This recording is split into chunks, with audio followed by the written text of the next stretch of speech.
the MODUS Super Series, brought to you in association with Bet365, Betfair, Betfred, Coral, Ladbrokes, Paddy Power, Unibet and William Hill.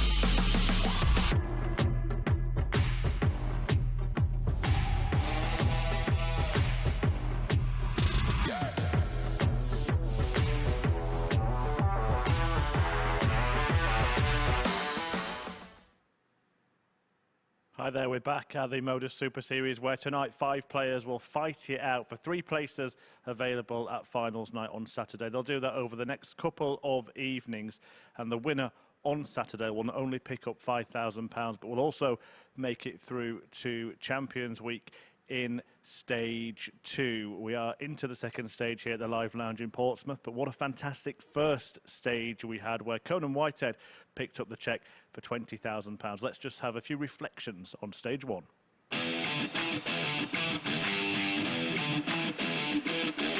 Know the route. Steve Brown missed it early on today. But Connor here! He's the man! As he hits a 9-dart finish! Biggest finish of the week so far! What a shot from Ryan Palmer! There's one of them. There's the other. What a way to save the match! Brilliant for Kevin Painter. For double 17. We haven't seen many double 17s who could get it to take Thibault through. What a thing to do!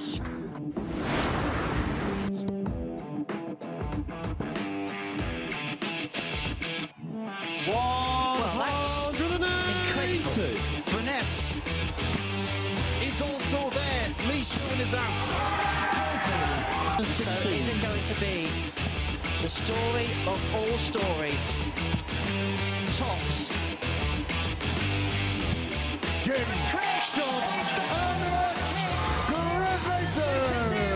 bet his heart is pumping at 1,000,000 miles an hour at this point. Double 16.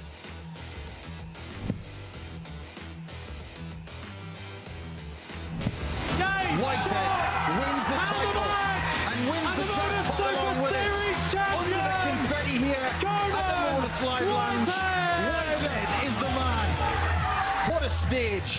What a Champions Week. What a finals night. Yeah, and we've just about finished cleaning up that ticker tape. Paul Nicholson, some fantastic moments. You've had a front row seat for most of them. Yeah, it was a fantastic stage. It had the weird, the wonderful and the brilliant, didn't it? And I'm really happy for Conan Whitehead. He's had quite a long career, actually, for such a young bloke, but that was the culmination of a lot of hard work. And the 2 years since the pandemic started, Conan's had his ups and his downs, decided to take a bit of a break, but ultimately came back and he's got the biggest check of his career so far. Yeah, well, Stage 1 is done and dusted. Stage 2 got underway this week. Robert Owen already through to finals, not having won Group A. More on that later. But let's just take a quick look at what happened this afternoon, Paul, because we saw in Group C some decent moments, didn't we? Starting with Michael Huntley outperforming Kevin Garcia, which might not have been expected. Yeah, I don't think so either, because Garcia was pretty good yesterday, but he didn't get off to a great start, and Huntley needed those 2 points, that's for sure. And Shane McGurk, well, he started well, as he has been doing, a couple of dozen darters in last leg shootouts, but tailed off towards the end of the day. Yeah, he'll be very worried about his engine, because started with 2 wins today, but ended with 3 defeats. And ultimately, other people have caught him. Including Martin Thomas, 2 wins for him as well. Kevin Garcia here with a brief oasis of excellence, a 1-2-8 checkout, but he only managed to pick up a couple of points. I think he was very unfortunate today. He played some really good stuff, but didn't time most of his shots to perfection. And the likes of Mark Graham and Rhys Colley were just better. Yeah, well, Mark Graham, speaking of perfection, producing a beautiful finish there, 164 on the ball. But there was only one man that we could call perfect today, because he got the perfect 10 points, 5 wins, could not have asked for a better start. Yeah, you can't ask for a much better Thursday, but we know people who have done that before and not found their way to Friday. So I think from that experience, and more specifically from the time where you thought that somebody was safe from Thursday, sorry mate, but there's definitely work to do, and now that Reece knows that, he will come here with fresh vigour tomorrow. But let's look at the Group 4 tonight. We can see that Robert Owen's already through to finals night, and we mentioned the players in Group C, but it is James Hurrell and Jim McEwen who dropped in from Group A to this group. They will play the first fixture. Then Pete Burgoyne, Richard North and Scott Walters, the man who we just mentioned, he'll be looking for a kind of bit of vengeance, really, only to forget that story from last time out.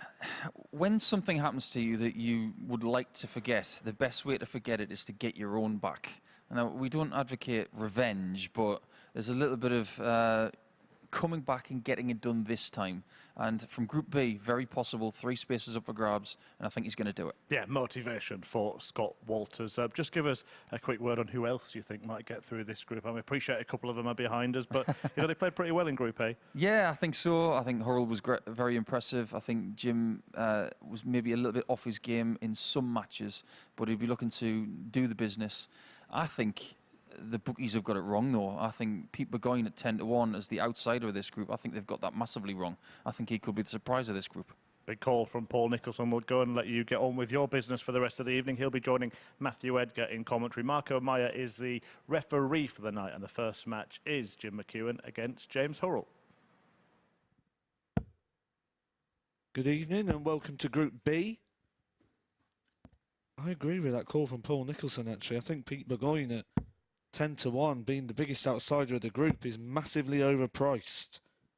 We'll see Pete Burgoyne in action in our second game. For the first game, it's 2 players that we've seen already this week. James Hurrell, Jim McEwen, both took part in Group A. That means they've played each other 3 times already this week. That's a 2-1 on the head-to-head stats for Jim McEwen, and there's nothing really to split them on what they've shown us already this week. James Hurrell running at an 88.58, Jim McEwen 87.78. But as the guys alluded to on the balcony, Jim McEwen had some better days, and yesterday was one of his weaker days, only picking up 2 points, which... First leg is Jim the throw first, game on. Got him out of the running for winning Group A, and he did enough on the first couple of days that he earned this place in Group B. And one of the things that we can do when we look at Jim McEwen and see what to expect. One thing is 180s. 140. Nearly right on cue there, Jim. And the other thing is 10 plus finishes. He's traced to 7 already this week. 140. Yeah, only 2 players so far this week have had 7-ton plus outs. And that is McEwen and Owen. Have you mentioned his new flights already? 92. He's decided to take our advice and get a fresh set out of the box instead of the ones that look like they belonged at the bottom of a hamster cage. So, good evening to everybody on Sporty Stuff TV and everybody 60. on the MODUS Super Series YouTube channel. Overseas viewers, thank you for spending your time with us here on Thursday night. Just saying before you got down here that I actually agree with you about Pete Burgoyne at 10-1 being the biggest outsider. I think it's completely wrong. Yeah, I agree with that. We've watched a fair bit of Pete this year. He's played some good stuff on the Pro Tour, the Challenge Tour, and in some other arenas. He's getting good experience this year. I think maybe his previous visit to us is not flattering him right now, and I think he could be the surprise package of this group.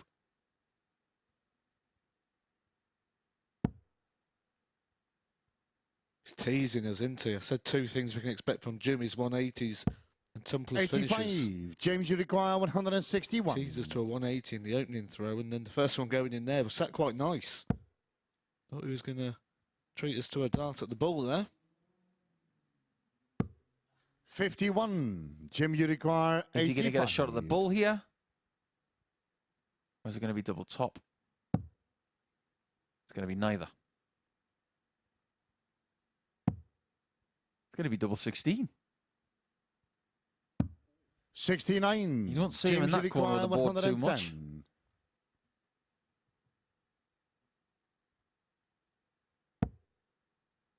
Oh, what a good dart that is. We've got 2 guys who will like to leave tops here. 90. Jim, you require 16. Same colour double. Different department. Red in the 8 o'clock position. Funny enough. double 8 in the 8 o'clock position. Kind of makes sense, but that doesn't. James, you require 20. This is what he was doing yesterday when he only picked up 2 points. He wasn't taking out his shots. First couple of days, his double percentage was very good. And then yesterday he was offering opportunities and people was taking them, just like James has in this. Second lag is James here. to He's throw got the break and first. throw straight away. And Jim McEwen, although he's got a fresh start here, must be worried that this is more of the same. 100. Yeah, Hurrell this week averaging just shy of 89 with 36% on the checkouts. Now, we said earlier in the week, didn't we, that maybe that kind of standard would win a group. His problem is that Robert Owen was better in the checkouts and the average, minutely. But 88.5, 36%, if he can replicate that, Hurrell, over the next couple of nights, I think he's destined to make Saturday night for the second attempt in a row, because he was here on launch night, the night that Kieran Tian made history, being the first winner under this roof. Hurrell would like to go a couple of steps better than the equal 5th spot he got here the last time he was in front of an audience. He hasn't really, and I'm not saying this as a criticism of Hurrell, 100. because I think he's gradually trending in the right direction in his career, somewhat glacially. With his talent, he might think that he should have got further than he has, but he has had his hurdles to go over the last few years. He's definitely going in the right direction now, being the WDF World #1. But there's something missing from his CV right now, isn't there? It's that big win, that World Masters, World Trophy, World Championship, something like that.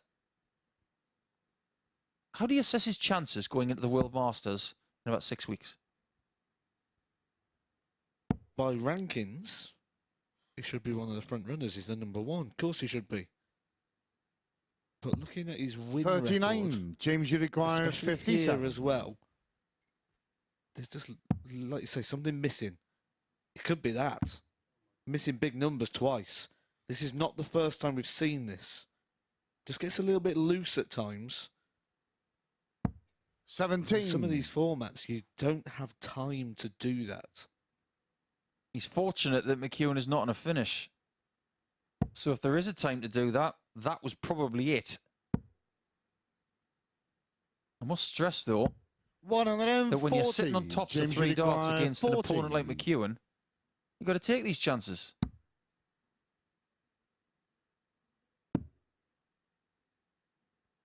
I agree, James. Yeah, that's game short in the Well second done. leg. James Hurrell. Doesn't matter whether he takes it the first dart, second or third, as long as you get the job done. Save your best darts for the legs where you both go hammer and tongs. If I had one thing to say, I would say that James Hurrell never looks happy. Even when he does something good, it's never good enough for James. 100. And I think that would be the concerning thing, that I don't know what would please him. Unless he has a game where it's 4 9-darters, and even then he'll probably go, why didn't I do that in the last game? 58. You trying to tell me that Hurrell's grumpy? I'm trying to say that he seeks perfection. So he's hard to please. Yes. I remember Peter Wright saying one time that he averaged 104. 123. He didn't play very well. I thought, what do you want? I know these players can average well north of 100 when they're playing at their best, but 59. sometimes you've just got to graft at it. You've got to grind it out. And I would classify this performance as grinding it out for James Hurrell, because his average is 4 points less than his opponent, but he's winning 2-0. Look at the glass half full. 140. That's the important thing, isn't it? It's not about the level of performance that you put in, it's about the win. Well, let's face it, in certain sports, 60. Jim, you require 138. It doesn't matter how many shots you take as long as you get the point. Tennis, whether it's an ace or whether it's a 54-stroke rally, as long as you get the point. Whether it's a 9-darter or a 24-darter, as long as you get the leg. But the humanistic approach of wanting to do it to perfection or the best of your ability, it always creeps into the mindset, doesn't it? It's 100. Jim, you it's the require chimp side of 80. your brain, as Steve Peters would say. Or is it that little bit of panic?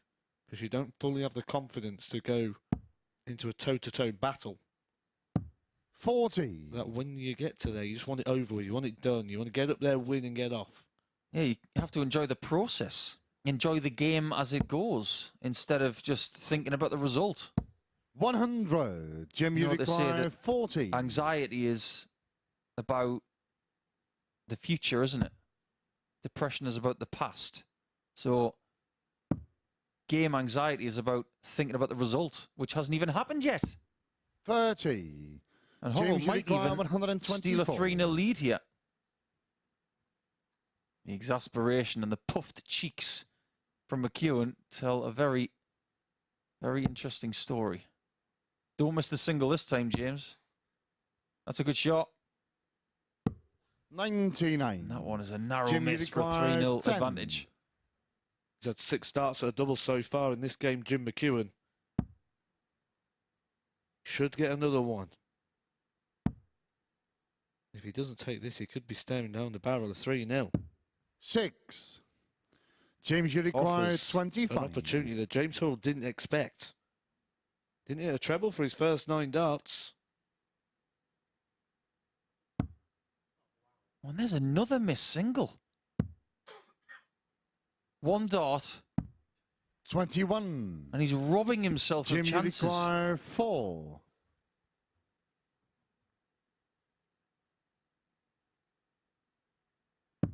Yeah, that's game short and a At the further. 9th time of Jim asking, McEwen. Jim McEwen finally finds a double. And that, despite the fact Forward he was in lag is 22 James to throw darts, first. was a Game very on. important hit. James Hurrell had an opportunity there, an unexpected opportunity to take a 3-0 lead. 180. When a player misses an opportunity and then they just find perfection. Just proving that this game is a bit of a mystifying thing. McEwen has a 2-1 lead against 45 Hurrell this week, so Hillbilly is looking to level the ledger before the decider tomorrow. But of course, there is a possibility that they could play each other for a 6th time on Saturday night. And I say this every single week I commentate. These two are hoping that they play each other for a 6th time, because it means they're both in Saturday night. They could even play each other a 7th time. That's true, because they could play each other twice on Saturday if they're in the same group. The only person to actually win on a Saturday night out of this group is Jim McEwen. He's won twice this year. Hurrell, he's been to a Saturday night once, came 5th. Pete Burgoyne has not made a Saturday yet. Scott Walters has made 4 Saturdays, and he's had a runner-up position 81. in 2021 in phase 6. 81. Richard North, he was 3rd in week 3 of phase 2 this year. That's his best effort. 41.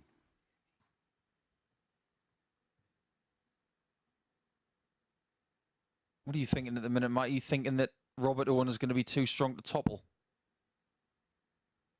On what we've seen so 126. far, yes, James, you but require 40. We've got 3 players joining us in this group. Pete Burgoyne, Scott Walters and Richard North, who we're Yeah, that's game shot in the forward line. next sort James of Hurrell. 20, 30 minutes or so. So we'll see what we've got coming in there. We obviously know what they've played like 5th in leg other is Jim to throw arenas first. and what they've played Game like on. here in the past, but it's not about the past. It's about what they're bringing here this week. And you mentioned Pete Burgoyne, and I agreed with you about Pete Burgoyne. And if we actually look into the history of Pete Burgoyne, it's the relevant form rather than the 140. previous. The same as Reece Colley this afternoon. Yeah, we can almost scrub what they've done with us before. It's all about how they're playing now. 99. That's why darts is such a hard thing to tip for. I was on with our colleagues at Sporty Stuff TV around 8:30 this evening, picking out some tips for you. And if you weren't tuning in, and you do want a little bit of a tip from 80. myself, you're feeling courageous, please remember to gamble responsibly. Over 18s only, and begambleaware.org for more information. But I went for Pete Burgoyne to win the group at 10 to 1, which I thought was a ridiculous price. Robert Owen to win the week at 11 to 4. And when Hurrell plays Pete Burgoyne, I think there'll be 3 or more 180s in that match at 13 to 8. So they're my tips for the evening. 140.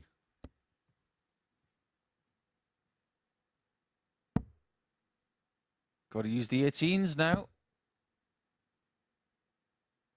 92. And done Jim, you require very 141. well to leave the finish in case McEwen doesn't take this out. But he might. Has to reset.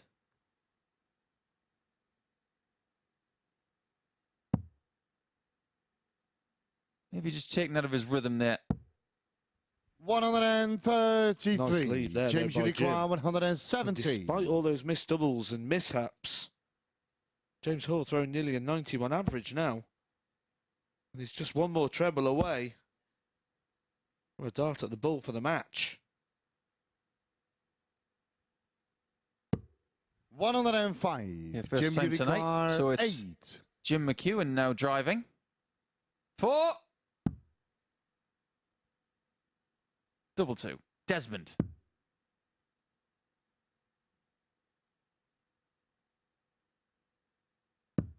Four. Chance for Hurrell. James, you He's require got options. 65. He'll probably go for the 25. This week, he has had this number and hit the bullseye at least a couple of times. Long way from the bull this time. It's in the 7.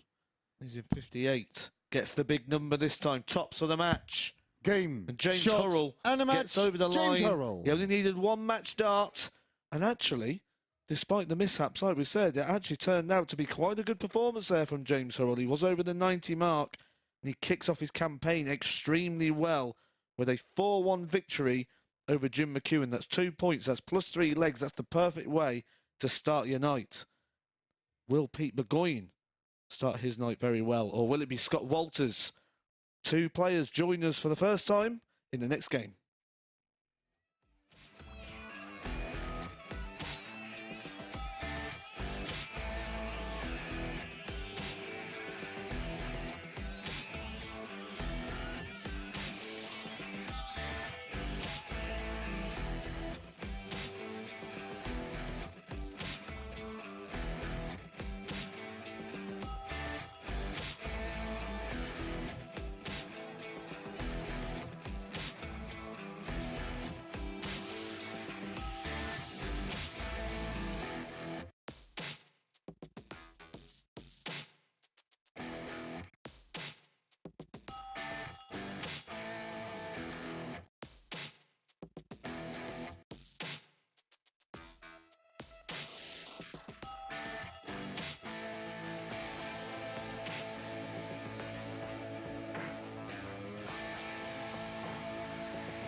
Welcome back. Well, the Hillbilly rocked in the opening match of Group B here on week 1 of Stage 2 at the MODUS Super Series. James Hurrell getting a very comprehensive victory over Jim McEwen. 4-1, an average north of 90 for Hurrell in that one. Really good start for him. McEwen missing 11 darts at double. Still seeing some of those frailties that we saw from Jim McEwen in Group A earlier on this week. But now attention turns to 2 of the incoming players in Group B. Pete Burgoyne, interesting chap actually, a scratch golfer. He's been a pro cricketer as well, and Winchester's Scott Walters he goes up against. A man who will feel like he was hit for 6 last time he was here. Be looking to avenge what happened last time, winning all of his matches on Thursday, then losing them all on Friday and failing to qualify. So a chance for him to put things right. And Jack Garwood spoke to both players ahead of this one.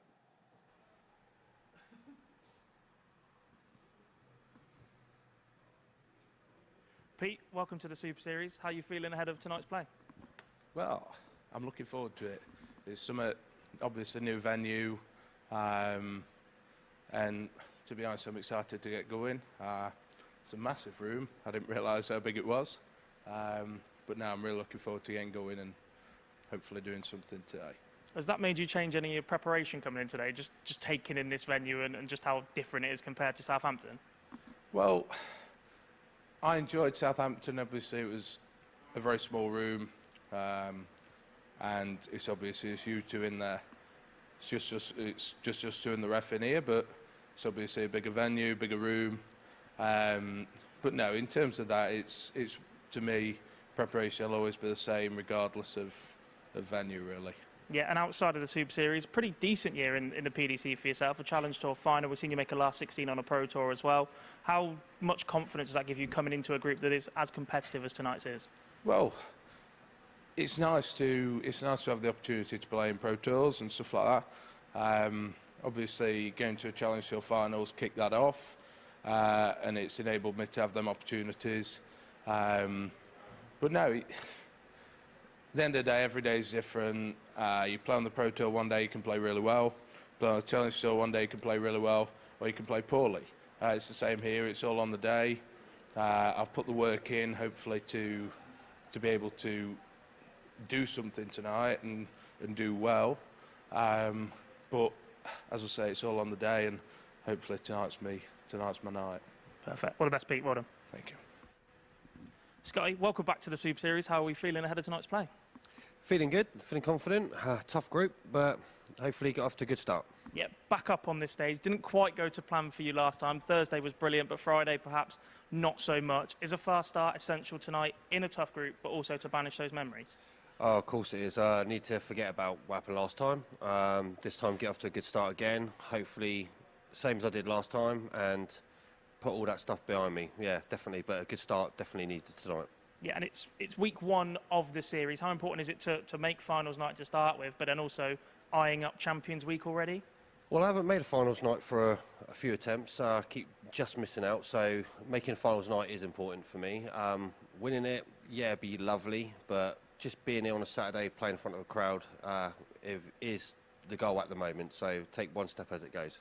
Is seeing what Conan Whitehead achieved on this stage just a few days ago an inspiration to the rest of the players playing in the Super Series? Well, I was actually sat over there, actually, watching it, and the atmosphere was amazing.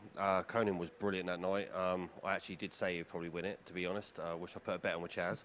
But, yeah, I want to do what he did. Yeah, this is what I want to do for a living. This is what I want to make my life out of. So, yeah, I want to make finals night. Yeah, I want to win it, and I want to become champion down here. Well, potentially that starts tonight. All the best, Scott. Cheers, pal. Thank you. Many thanks to Jack for those words with the players, and we are into match number 2 now. Interesting times ahead as we now have Burgoyne against that man, Scott Walters, looking for redemption here this evening. Do not adjust your screens. Yes, Pete Burgoyne is 28. Using a Peter Wright dart, but which one is it? 39-year-old from Winchester. What a hot dart scene it is around Winchester at the minute. The likes of Mike Gillett from round there. You got Chaz Barstow, amongst others.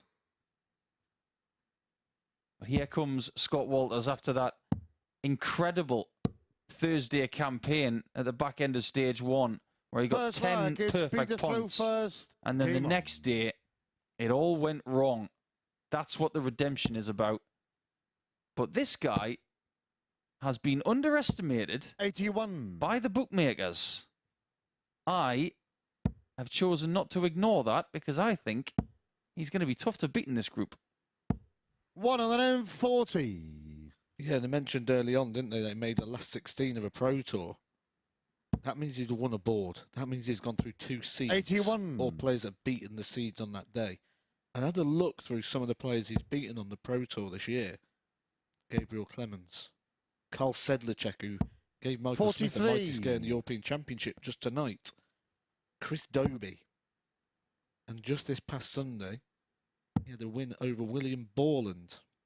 So 93. Some decent players on picking up some prize money on there. Obviously, he's a runner-up on the Challenge Tour as well. Currently sat 36 on their order of merit. 121. For 28 years old, like Chris Murphy said, he's played cricket before at county 100. level. Bit of golf. He's the man who's lived 1,000 lives at 28 years old. I bet, considering his build, because I spoke to Peter a little bit earlier on, he's built some very solid stuff. I bet he hits it a country mile. You can just tell. He'll get on the first tee and whack it about 300 yards with a 5-wood. If you type Pete Burgoyne, you'll get Wikipedia of his cricket. I don't say cricket, so I don't know what any of them numbers mean. But I'm guessing it means he was good. I'll have a look later. Double 10. 38. Ooh, close. PG requiring 50. But no cigar. Double 16.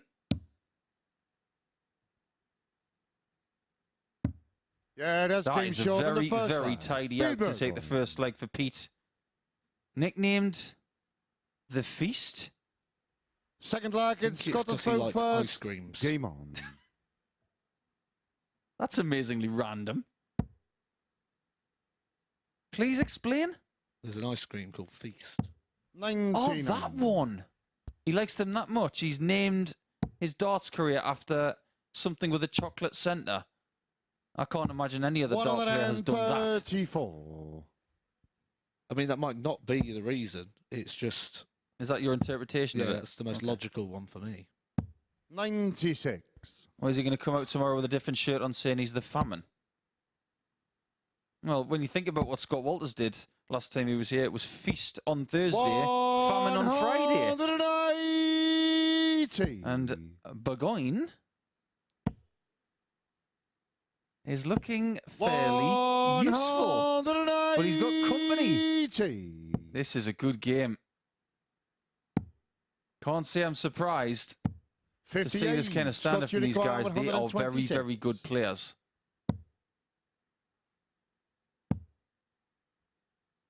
Bullseye. Yeah, that is a gorgeous, gorgeous 12-darter for Scott. And you heard from him when he was talking to one of our colleagues at the start of this match. He wants to make a living from this sport. And if you want to do that, you need the ability to have 12 darters in the locker. And he's just shown you that he's got it.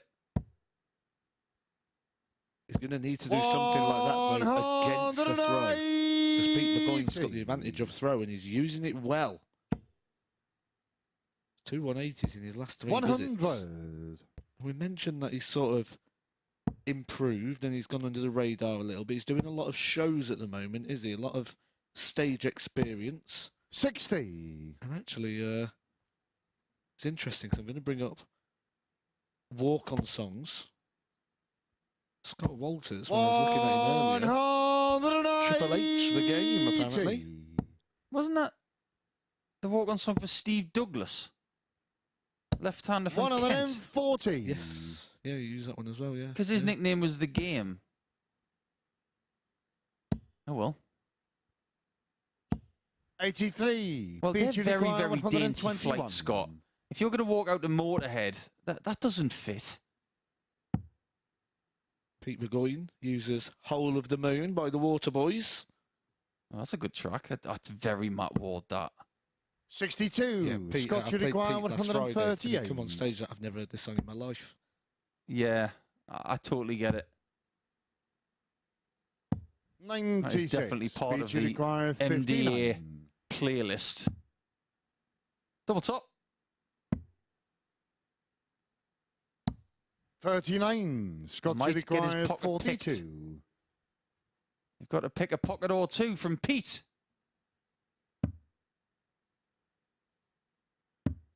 26. That is a Beach big, required big chance 20. miss. That would have been for a break of throw. Pete's pockets are still full.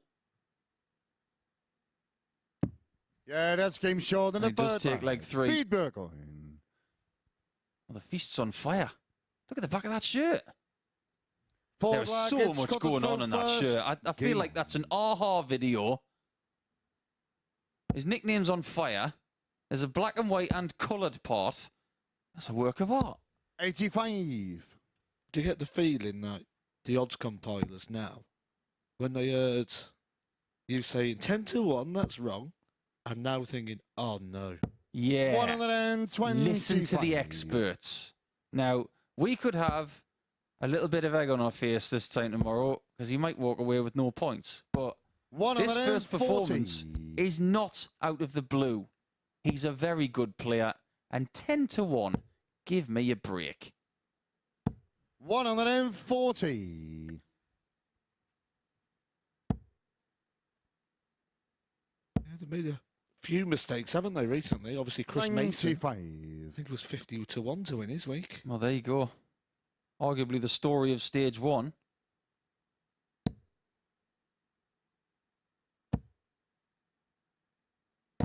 $100. Does leave the finish. Walters will be looking to leave something under 81 here. And he, like Andy Jenkins from a couple of weeks ago, 43. he's gone to the moulded Beach require 136. flight and stem combination as well. He's succumbed to the fashionable flights.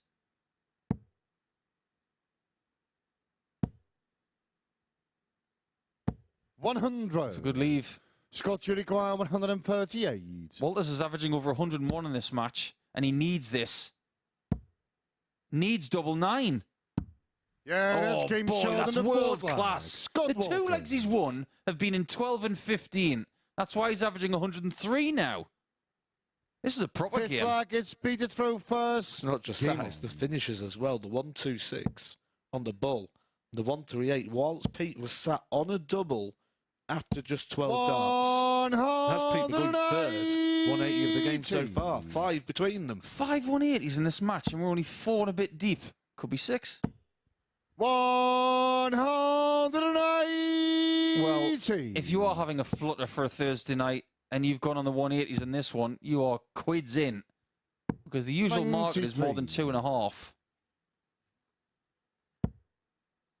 There might be people already banking on more than 2.5 for tomorrow's fixture between these two, which will be game number 9.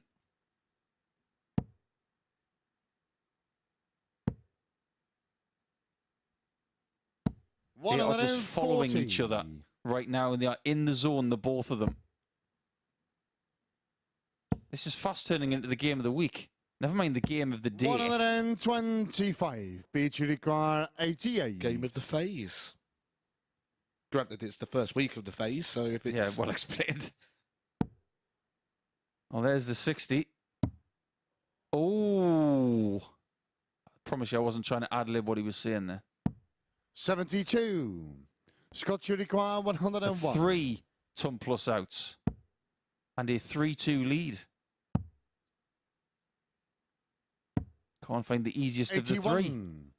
Beach, you require He left 16. 36 after 12 darts in the last leg. Didn't get a shot. He's left 16 after 12 darts in this, and will move himself 1 away from the match. No score. Scott, you How on require earth 20. did he find that corner of the no score area? Yeah, that's game short. And in the Scott fifth Walters flag. takes full Scott advantage with a Walters. break of throw in leg 5, and he's now the favourite for the match, averaging 6 more than his opponent. He's got the Sixth same flag, amount of it's Scott 180s to at throw 3. First. Game on. That miss at double 8, the biggest moment of the match.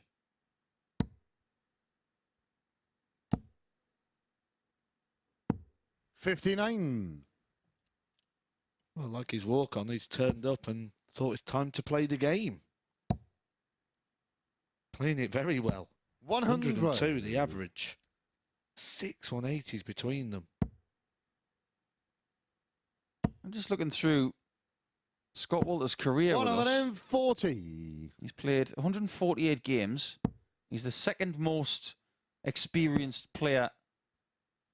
In fact, he's the third most experienced player behind Richard North and Jim McEwen in this group. Richard North is the only person who's played over 200 matches.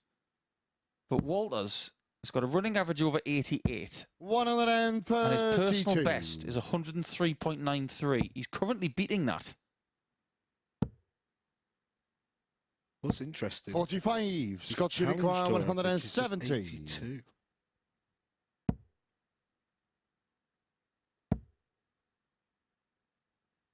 So there's something 60. about this format that brings the best out in Scott Walters. And the worst, based on what we saw the last time he was here. I hate to keep bringing it up, but it's totally relevant. 110. 6 starts from here to get a 4-2 victory to join James Hurrell on 2 points. Double top. 70. So Pete can't do anything on 192, but hit and hope. Been a good performance from Pete. Have a lot to take from this if he does go on 60. to lose this game. He's had a door slammed in his face more than once. Double 5. 30. Walters hasn't shut the door right there. 132. Is there another twist in the tail? He's had 2 big finishes hit against him. Can he retaliate with one of his own? Needs the bull. Oh, he'll have fancied that 99. one. Scott Maybe a slightly tight 10. arm going into that bullseye shot. More match starts missed. 6. Wow. Feature required 33. We thought it was over. It might not be. The match-winning dart is obviously the hardest one to hit. As you're seeing here with Scott Walters. Yeah, that's game short than a 6. Pete Burgoyne. Pete Burgoyne. Looked like he was completely out of it. We was teeing it up for the end of the game. Scott Walters 7-10 offers the final opportunity, and Pete says, "Thank you very much. Game on. I'll have a bit of that." He's not the only Burgoyne in darts, is he? There's a Michael Burgoyne, isn't there? The Burger Boy. Is that his nickname? Yes, it actually is as well. Not one of us made up. That's actually the second time we've mentioned burgers today.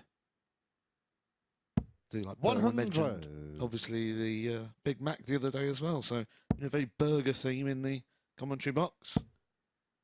Chris Murphy will be writing down burger puns now for the bit in between. 180. Well, that's the magnificent 7. 7 180s in this game. You don't often get that many in a best 60. of 7 match. I do believe the record for somebody hitting 180s individually in a Super Series match is 7. 140. And 7 ton plus scores each. 140s are pretty even. And the 180s the same as well. 28. But maybe Walters just refuses to lose. Just quality scoring that all the way through. Just 6 legs. 61. Lots of power scoring. They've not been bad on the finishing. We've seen 2 big outs. Both of those went to Scott Walters. Oh, that has cost him 60 points. He's gone up against his own dart. 80. That's the problem when you've got those big javelins there. Sometimes if you whack 120. one, it takes all the momentum away from the point hitting the board. Walters tops. 100. Another match start missed. I've actually lost count of how many match starts he's had. We have been here before where Pete Burgoyne is a long way back and Scott Walters looks like he's about to get it wrapped up. Yeah, the dart there for a 12 darter. Scott should require Can he actually 20. get it finished now? Same department. Oh, he's deciding to split it this time. Game. Very shot, well thought out. Scott A Walters. very good game. The averages don't really reflect how good that game was for most part of it. But if you want to look at something on that stat screen, look at the 180s. 3 from Pete, 4 from Walters, and ultimately his average is nearly 10 points more. So maybe he did deserve to win that game in the end. He could have easily lost it had that last leg not been as good as it was. So 2 points for Walters. Burgoyne will be back in match 4 against Hurrell. But we are going to get our first look at one of the most garrulous players in world darts, who comes up against Jim McEwen next. You guessed it, it's Richard North after the break.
Welcome back to the MODUS Super Series, where Scott Walters has just banished some darting demons here at the Live Lounge. A fantastic performance from him, a fantastic game overall. A 4-3 success for Scott Walters. As you can see there, a 97 average, but that's with 13 missed darts at double. 8 of them were for the match before he finally got over the line to beat Pete Burgoyne 4-3. So really, for most of the game, he was averaging around that 105 mark and set out a bit of a marker, really. Burgoyne played well as well, but a deserved victory for Walters in the second game. That's after James Hurrell defeated Jim McEwen 4-1 in the first. So one player that hasn't played yet is Richard North. He's about to take on Jim McEwen, and Jack Garwood caught up with him earlier. Richard, welcome to Group B here at the Super Series. How are you feeling ahead of tonight's play?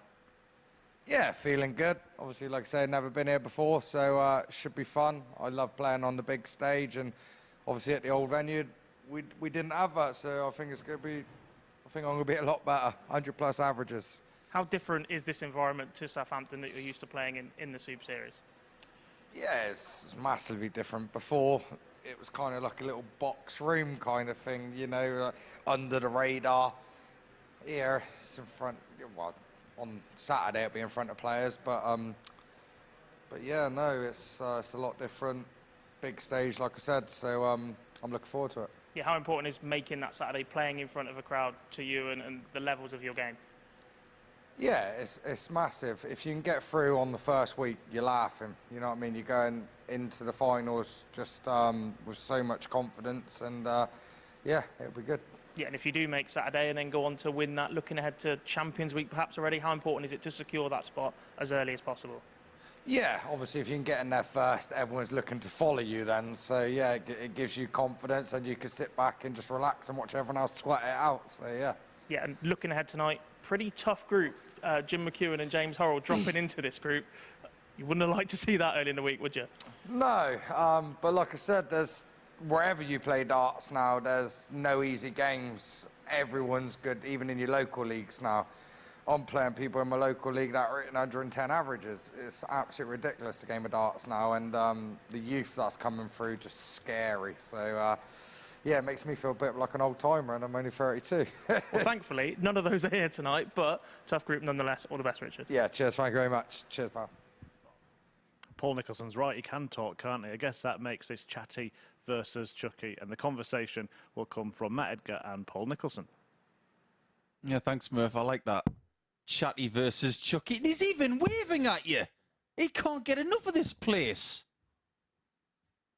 Here he is, Mr. Garrulous from Rumsey. 25-gram dart. Be interesting to see what he's using tonight, because he has been a bit of a flip-flopper when it comes to using equipment, like Peter Wright or some others. So I wonder what he's got tonight. Up against Chucky, who's looking to respond after a 4-1 loss to James Hurrell in the first game of the night. Always confident, always raring to go is Richard. And he's had many a set of darts in his hand. He's had many a nickname as well. And I'm happy to have Matthew Edgar next to me so we can see what's in store with Richard at the Oki in Game 3. First leg is Richard to throw first. Game on. Yeah, I'm not going to drive home the fact that Richard North likes to chat a lot, but we did have to clip that interview down from the 3 hours worth of footage that we had to fit that into that segment for you. So we'll put the unedited version up at some point. If you've ever got a few hours to spare and struggling to sleep at night. Oh, the old 3-hour Richard North special. He's going to tell you all about every game he's ever played, because he remembers every dart he's ever thrown. Well, first and foremost, the kit. What he's using here is a Nathan Aspinall dart, which is very much like a torpedo style. Longer stem with a 44. Jamie Kelling style yellow flight. He's tried pretty much every shape there is. And he has had a decent career up to this point, but I get the feeling it's stalled a little bit. I don't know why that is, but he has made a Pro Tour final in the PDC before, lost to Dave Chisnell in that final, and he probably should have won it. Yeah, around 2017, 2018, he actually played in pretty much everything, didn't he? The World Grand Prix, the Match Play, UK Open, Players Championship, Euro Championship, World Championships. Pretty much in all those major events. But he lost his card. 140. And he's been playing with us for the last couple of seasons. I was looking through his data and his stats, actually. And I was actually encouraged. I noticed he only went up to a 96 133. Jim, you require 161. Went over the 90 mark. I think he went over it like 3 times. But he's running at an 85 average.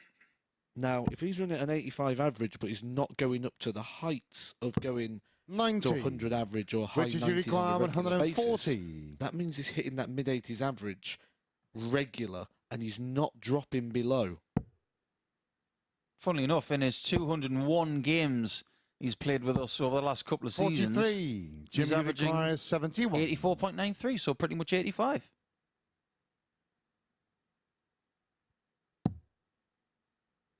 I like that dot. I like it a lot.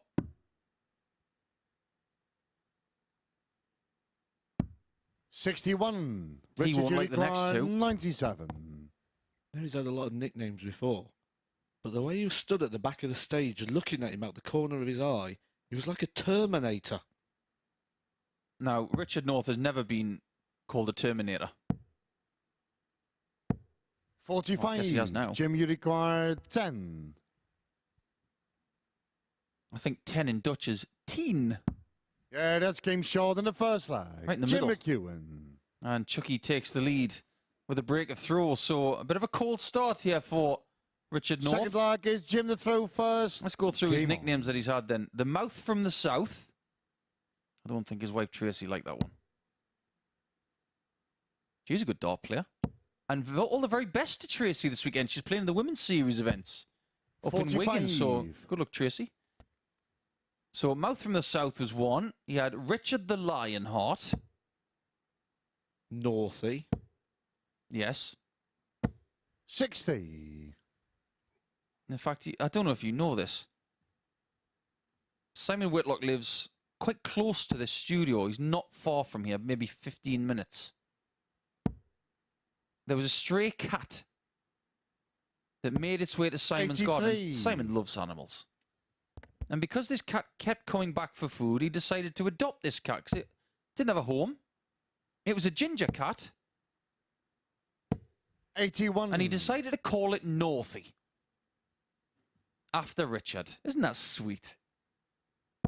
He actually named quite a few of his pets after dart players, didn't he? He saw like a white guinea pig, I think it was. He called it Ian. 58. He named a guinea pig after Ian White. I think it was a guinea pig, yeah. I've got a Richard North story to share with you.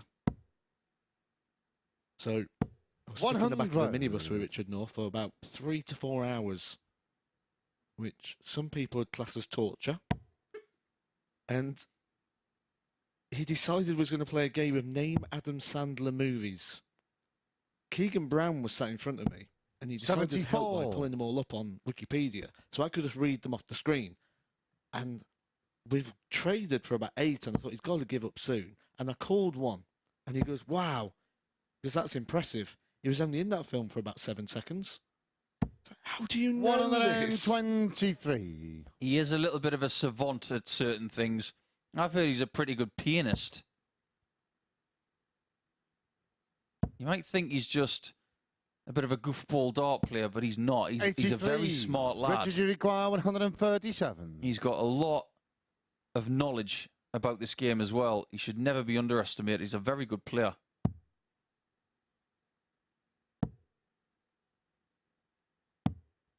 $121. Jim, you require 158. This is a big ask. It's not out of the question. Oh, he went for the lie, didn't he? Tried to bounce it off the barrel and just missed the mark. 84. We'll be Richard, you require 16. Double 8. Give us a level game. Come with me if you want to win. Yeah, that's game short in the second leg. Richard Target acquired. 1-1. So you're getting involved with the Terminator, aren't you? Oh, I like the Terminator Third leg, movies. it's Richard to throw first. Which one's the best one? 2. Although I really like Dark Fate. Yeah, Dark Fate's good. Dark Fate's funny as well as serious. But 95. I like the first one. I think it was actually released on this day. Funny enough, I'm sure I saw a tweet today saying the first Terminator movie was released today. Back in, I think it was 1984? Well before my time. Thanks for reminding me again. 100. I just get the feeling that the timing of the throw for Richard is not at its premium. When he was playing his best stuff, he was drawing the dart back, having a little twist of the barrel, and letting it flow lovely. 100. At the minute, there's a bit of a stop before he does it. I'm not sure it suits him. So here we go. Back, stop, twist, and through. He didn't used to do that. It was all 41. one motion before. It was all very fluent. And I know he's going to see this because whenever he plays, he watches every single second back.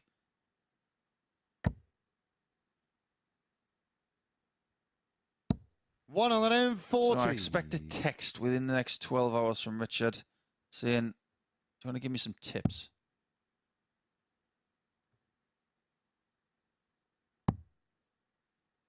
Well, surely he's got to go to 60 now. 90. Yeah, that's good thinking because the 57 was blocked. 127.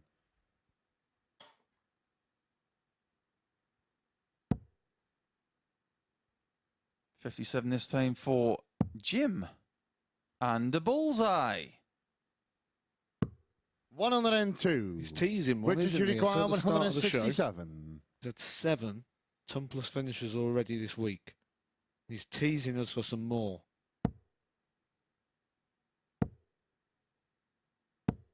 60. Jim, you require Looks like we can get 25. a third consecutive breaker throw.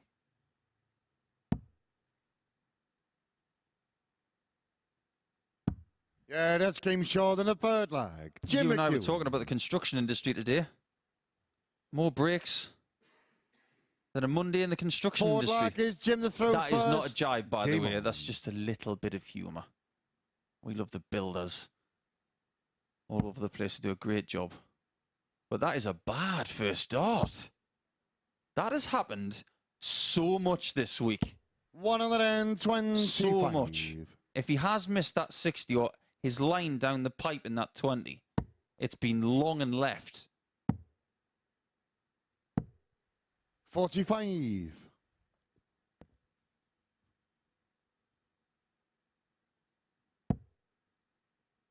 Richard North did mention in his interview that he feels like a bit of an old-timer at 32 years old. Plenty of time to 100. rediscover that form and get back to those majors. Yeah, 32 is a good age to kick forward in your career or re-establish something. Love it when 32-year-olds make 43. me feel old.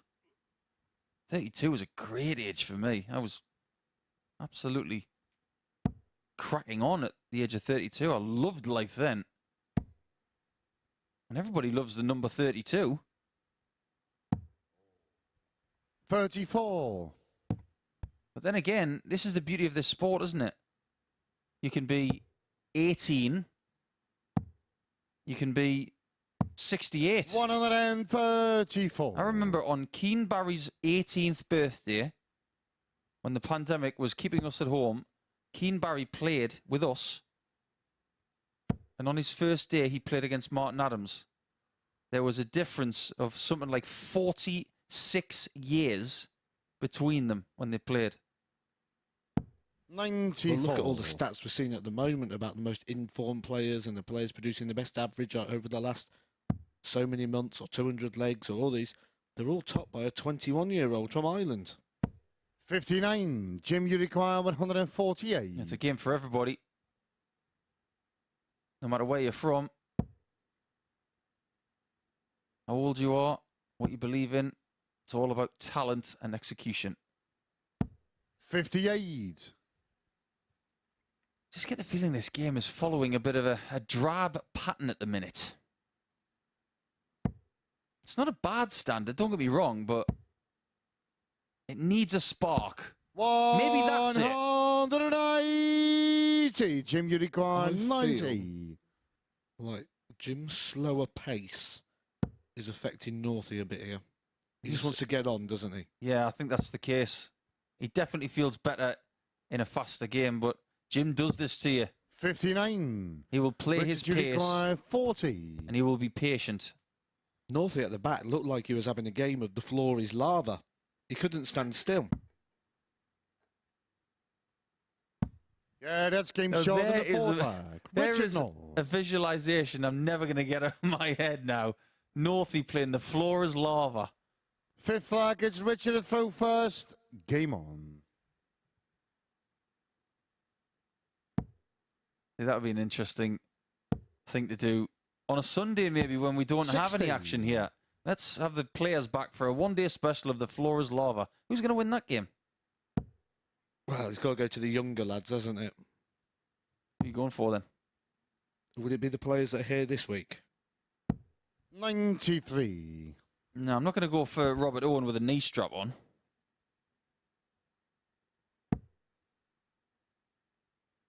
I don't know if we've got a clear favourite, have we? I reckon Reece Colley. 100. Yeah, I think Reece Colley would probably win that. He's only in his early 20s. He's probably got a spring in his step. Closely followed by Richard. I think he'd be sneaky good at that game. Do you know what? I'll go with 140. Michael Huntley. Because for something tells me that he'd take it proper seriously. And he'd really embrace the experience. I'll break it to him tomorrow. I'll ask him how good he would be at it. 97. Really interesting chat when he gets here in the morning, takes his darts out. Oh, have you ever played The Floor is Lava before? He's probably going to say, "What's that, bud?"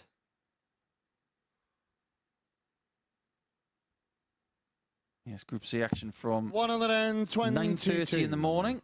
We will tie up 2 more spots for the Saturday finals through that group, which sees Reece Colley on 10 points. 4 points ahead at the top of the table. He probably only needs 2 wins from 5 games tomorrow to seal his Saturday berth. And there is a bit of a collection of players behind him in that table. Okay, Richard North ignite his chances here in Group B. 60. With a win in his first game. But first to get to 3. This is a big ask. Well, if he's going to do that at some point, he's going to have to hold his throw. Something he's not managed to do yet. Not going to do it in this occasion. Jim McEwen will return back for the 86. Jim, you require 86. That's a fantastic last start there from Richard North. I've never seen anybody look at the monitor so much. After every dart, he's looking at it. Yeah, that's But game that short of the is fifth. about time Jim too. McEwen. Jim McEwen starting to find something with a concise nature. A 3-2 lead, a break of throw, and now Six a luck great is chance Jim to to win throw first. and get himself Game on. the board with Hurrell and Walters.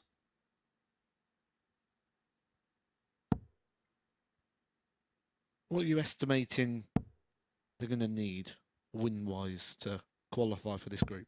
55. 10 points gets you there. 8 points probable. 6 points maybe. I played a couple of weeks ago. I got 4 points and finished in 4th. 140. Wes Newton was bottom of the table on 4. So if it's the same sort of group, 6 points will be enough. I think it is going to be that sort of group. When you look at the players, I don't see a runaway winner with it, and I think they're all going to beat each other. 79. 2022 has been a history-making year for the MODUS Super Series.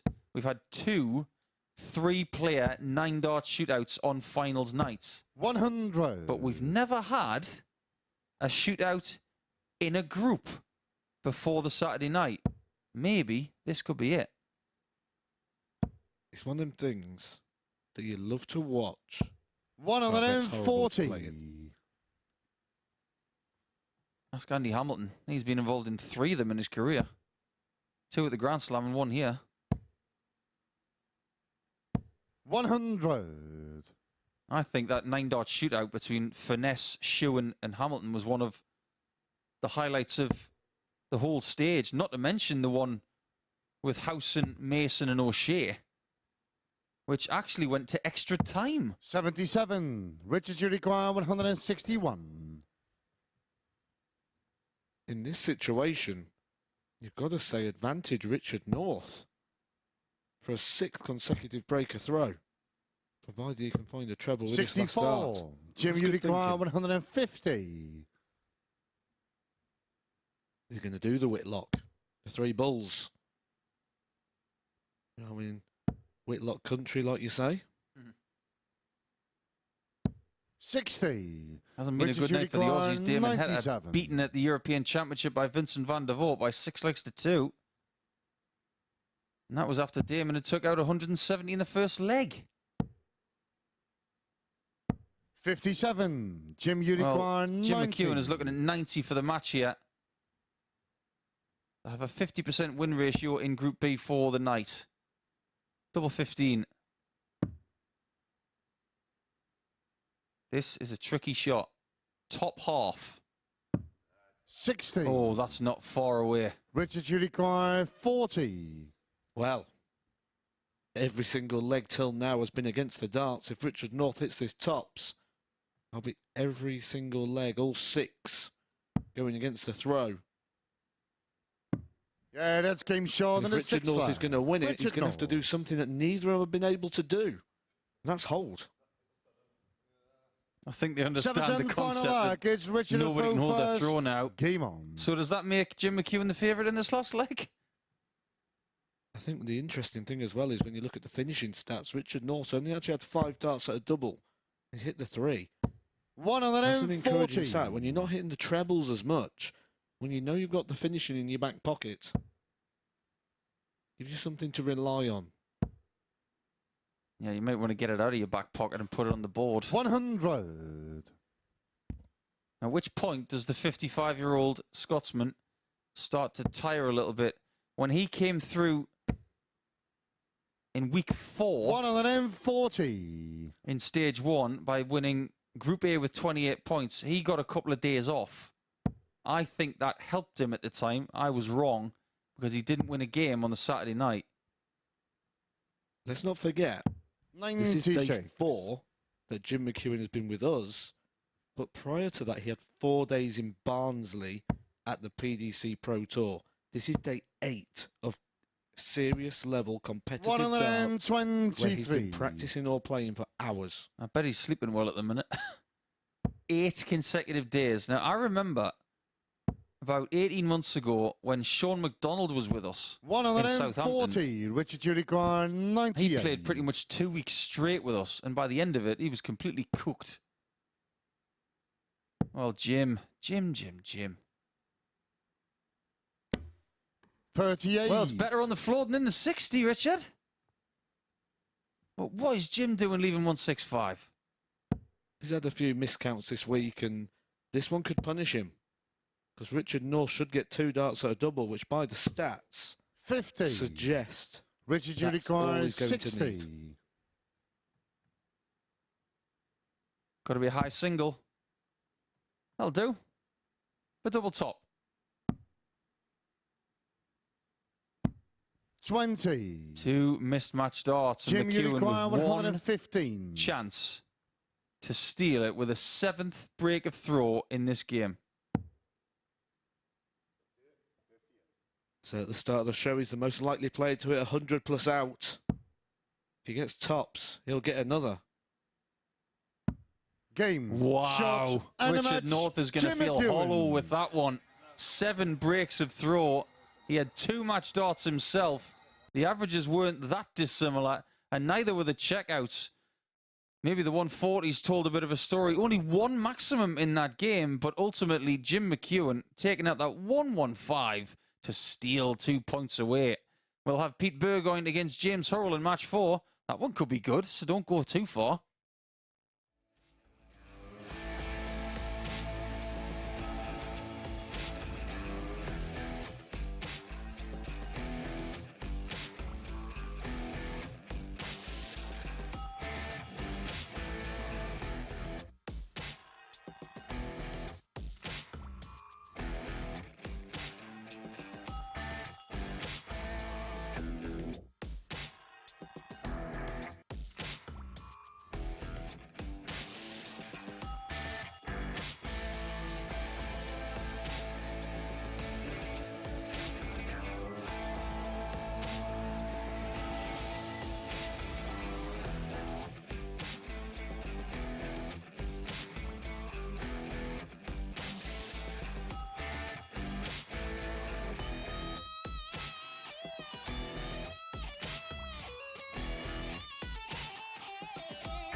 This is the MODUS Super Series.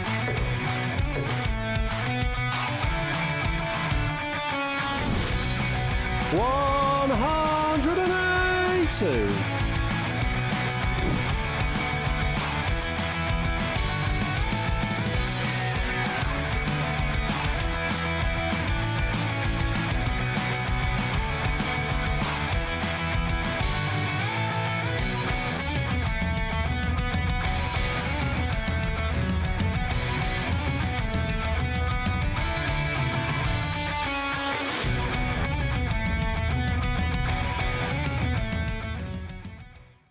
Well, you know where to watch it live here on Sporty Stuff TV. You can also be here on the Saturday night sessions as well. Tickets available for free via dartshop.tv. Just go there for all the details. We are based in Portsmouth, so if you can get here for a Saturday night session, it is one to tick off your darting bucket list. And here is something to tick off the bingo card at the MODUS Super Series. That last match, a 4-3 win for Jim McEwen, and every single leg going against the throw. We'll just take a look at the stats of that game to get confirmation there. That's what happened. Every single leg going to the player who threw second, and that is only the 15th time it has happened in our entire history since we started as the live league.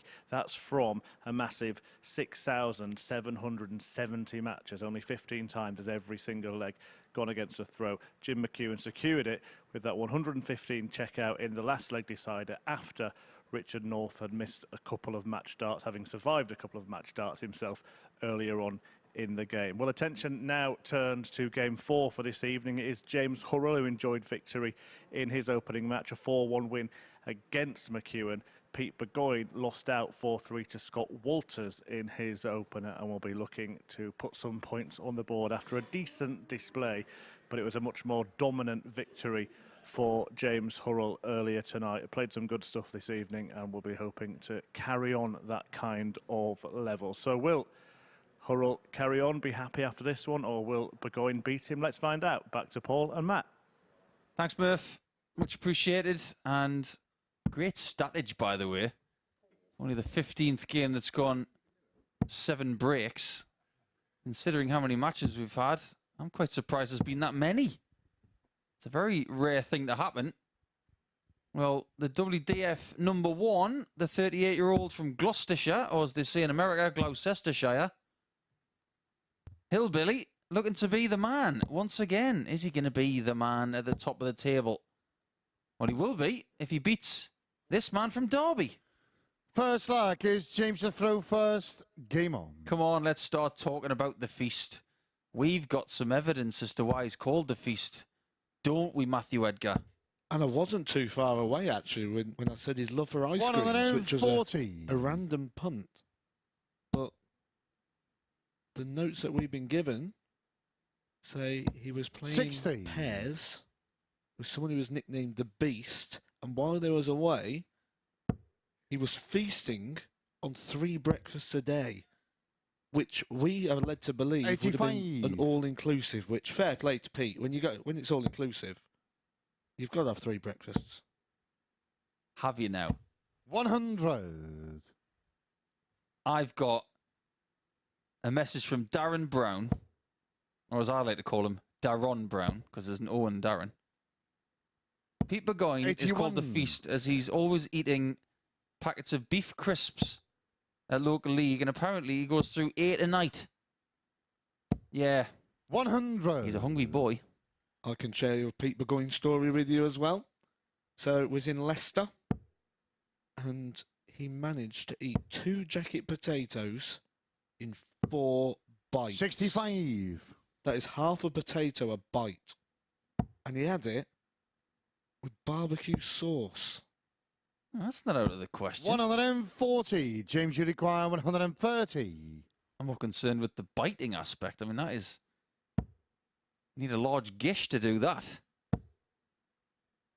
They're going to gobble up for 130. Yeah, that's game shot in the gorgeous first from round. Hurrell. James Hurrell. You just sense that maybe getting that win in game 1 will just give him Second the confidence to move forward. He lost his first couple of games in Group A on Monday by tight margins after playing pretty well. 140. And he was scrapping ever since then, but if he's going to be the #1 in this group, maybe winning that first game was really important for him.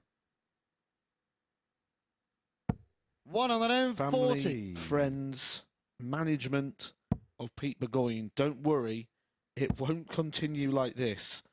Or I certainly don't expect it to continue like this. He's lost 5 legs so far. A 1-2-6 finish, a 1-3-8 finish, a 1-30 finish. 3 of the 5 legs he's walked into a massive finish from his opponent. Yeah, don't take it personally, Pete, but they know what kind of a threat you possess. 43. He can't panic. He's got to maintain the good things that he's doing and forgetting about the mistakes like that last start, because that was a bit impetuous. He should have gone for a different treble. 125. He's very new to darts. I had a bit of a car ride with him not too long ago, just this past Sunday, actually. 30. He was James, you saying when he went require to Q school, it was 136. like he needed a what-to-do guide. Throw the darts at the board. Try and beat the people in front of you. Keep it simple. Hit lots of trebles. And when you get a shot at a double, 96. take it. Approach Q School the way that Boris Krichma did from Croatia. Get you to a school card and then say, well, what do I do now? 24. And because James, you Boris is about require 6'9", 40. you say, you can do whatever you want, Boris.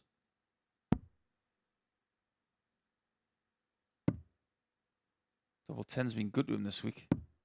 30. But not right Pete, you now. require 164. I think Boris is 6'9" both ways round, isn't he? I'll let you tell him that.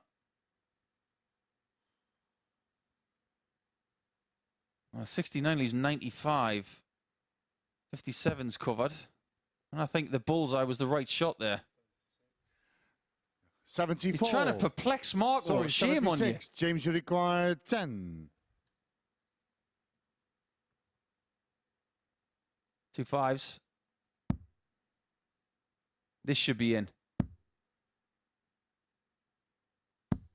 No score. Ooh. Pete, you require Ball scuppered by 88. dart 2 being a bit too feisty.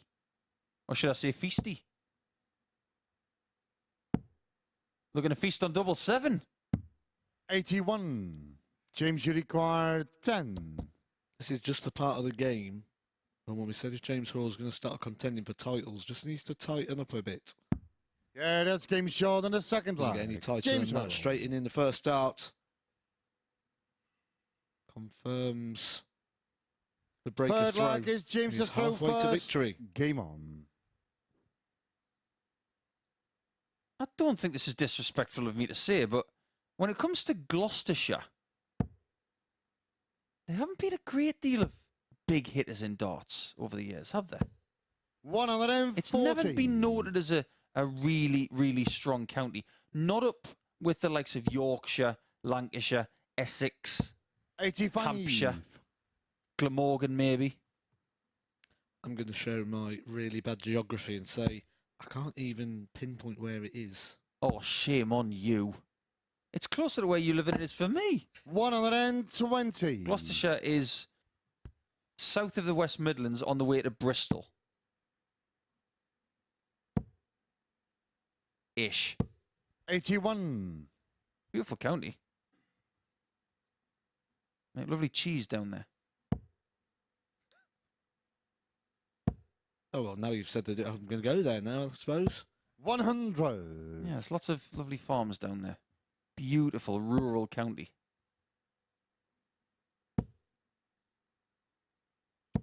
60. James, you require 141. Pete Burgoyne's first game, he ran into a 97 average from Scott Walters.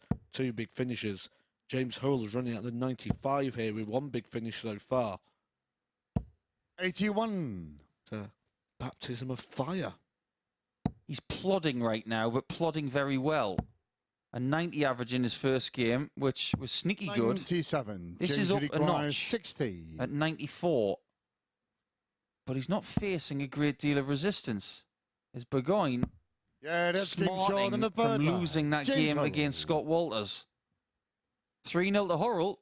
All is looking good for Hillbilly Hurrell. Forward Larkin, speed to throw Speaking of first. different locations, it reminds me of that car ride I had with Pete Burgoyne.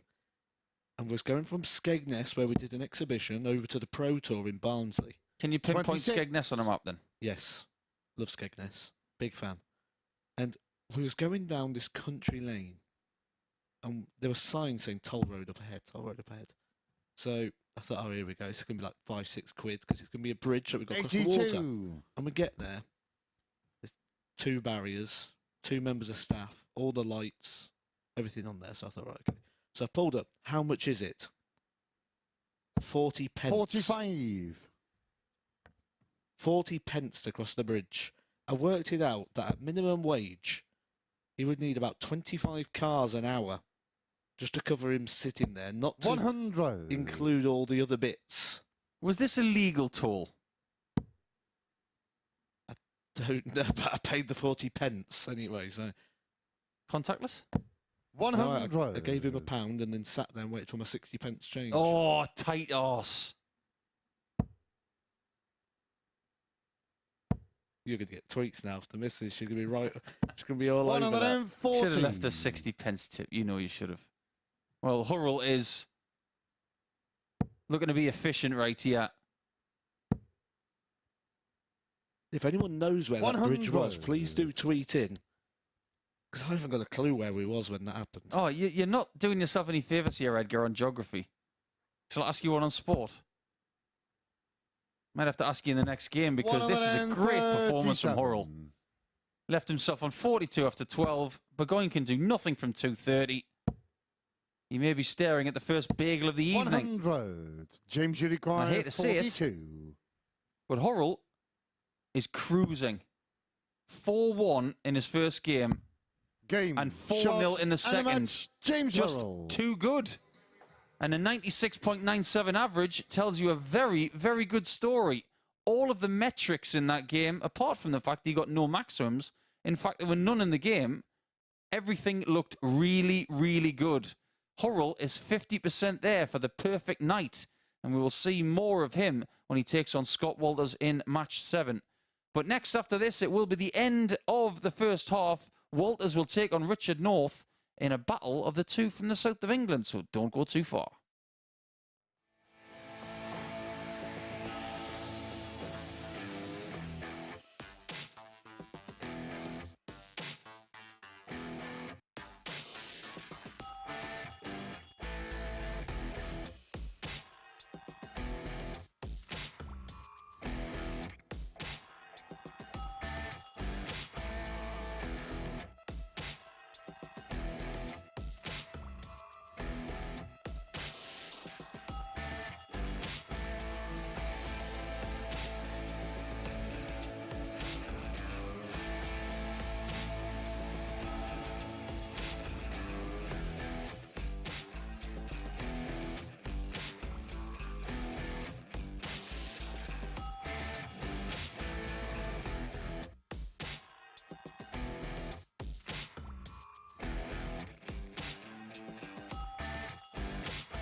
Welcome back to the action here at the MODUS Super Series on Thursday night, where James Hurrell seems to be in a hurry.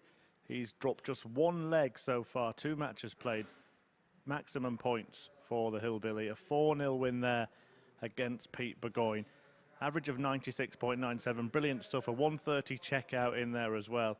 Burgoyne couldn't repeat the kind of level he produced in defeat to Scott Walters and ended up getting just 1 dart double in the entire match against a very, very happy Hurrell.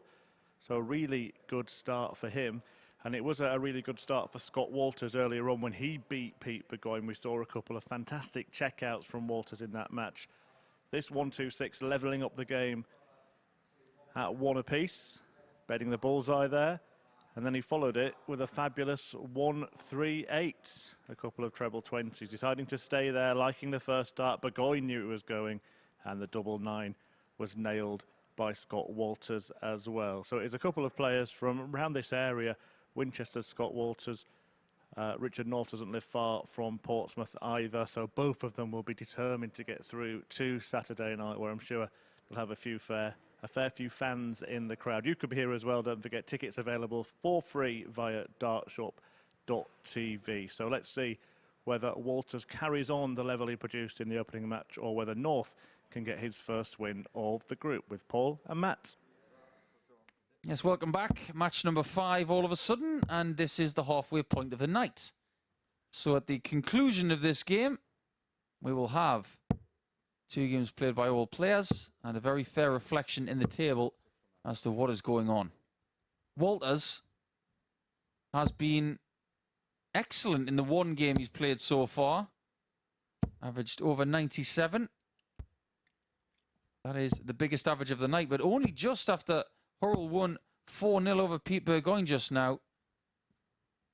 So a good level of performance being shown here this evening. And these two know each other extremely well. Wasn't Winchester the pub in Shaun of the Dead? I believe it was. First luck, it's Scott to throw first. That means that's Game where on. he's from, or the actual place. He's definitely from the same town as Chaz Barstow, because he actually mentioned him 81. in his pre-night interview. He said that he fancied Conan Whitehead to win last Saturday night. He wasn't the only one. 134. Well, he did warn you all when he was 9-2 that he was a very, very good bet. But as far as Walters is concerned, he's got redemption on the mind.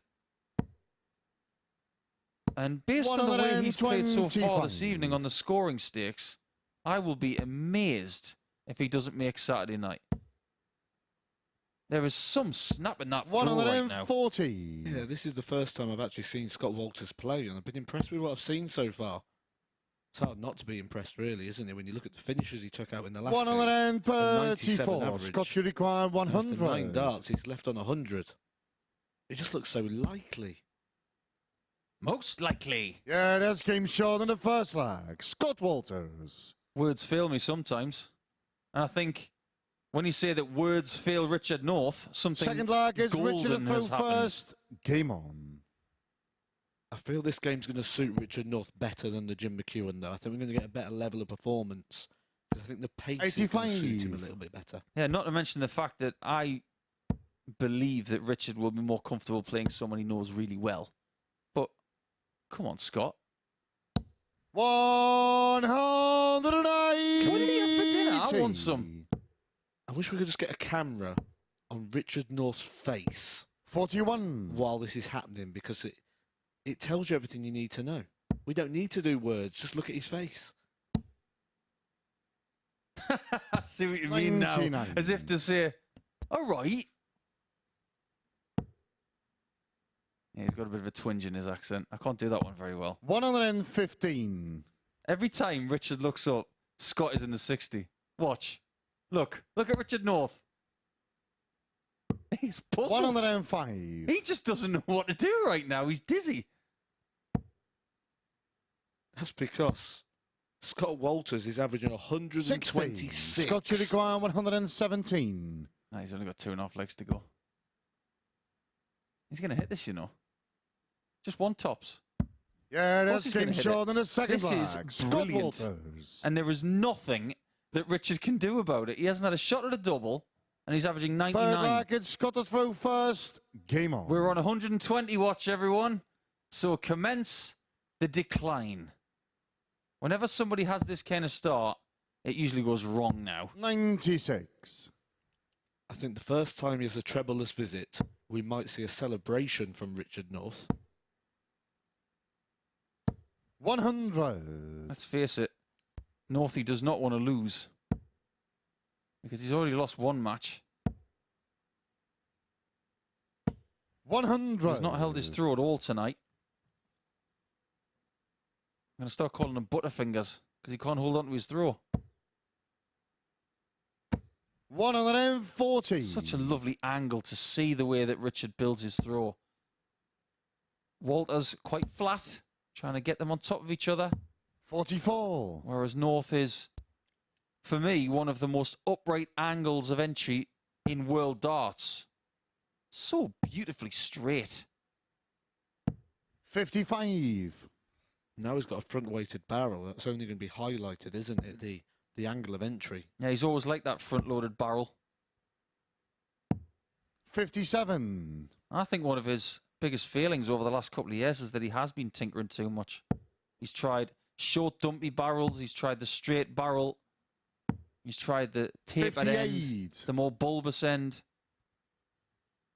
I just don't think he knows for certain what he needs to use.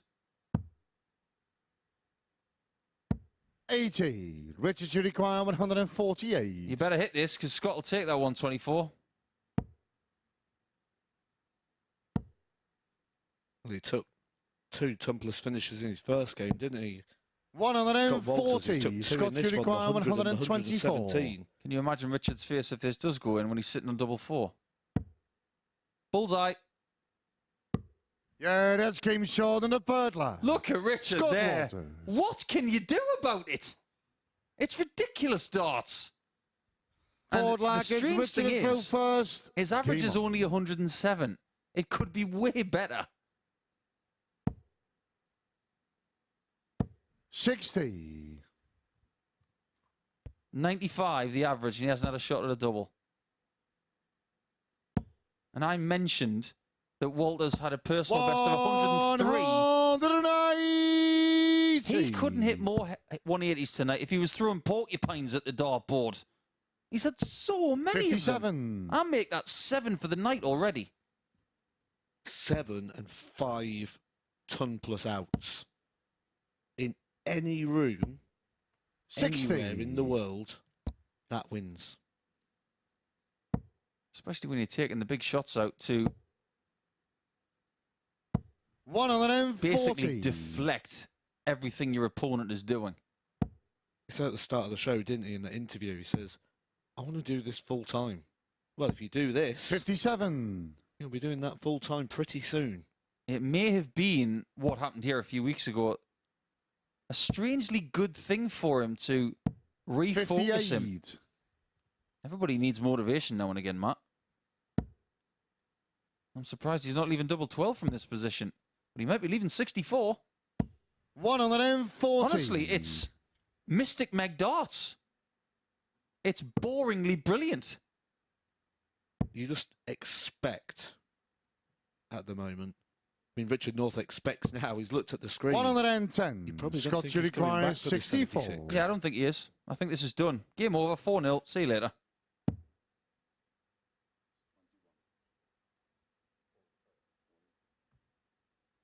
That leaves 43. Tops. Game. And it is. Shot. Paul And a Nicholson match. has already left Scott the commentary booth Walters. to go and join Chris Murphy. He expected that to go in. That is 100% on the doubles for Scott Walters. 4 from 4. 3 ton-plus outs. 3 maximums. That goes along with the 4 he hit earlier. This is an impressive night so far. A running average of over 100 across both of his games so far. He is going to be dangerous, not just for this group, but for the week. We can keep that one going. Coming up next, we've got Jim McEwen and Pete Burgoyne, who's looking to get his first points on the board.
Welcome back. Well, it was wonderful Walters, wasn't it, before the break? A fantastic performance. In fact, the highest average he's ever produced. A 4-0 win over Richard North, whose face was a picture during that match. Paul Nicholson's alongside me. He commentated on it. I mean, how good was that from Scott Walters? I described it as boringly brilliant. Well, the thing is about that performance, it's the perfect performance, isn't it? It's not just the fact that he got 100% on the doubles, had that lovely out on the 1-2-4, the big average, lots of 180s.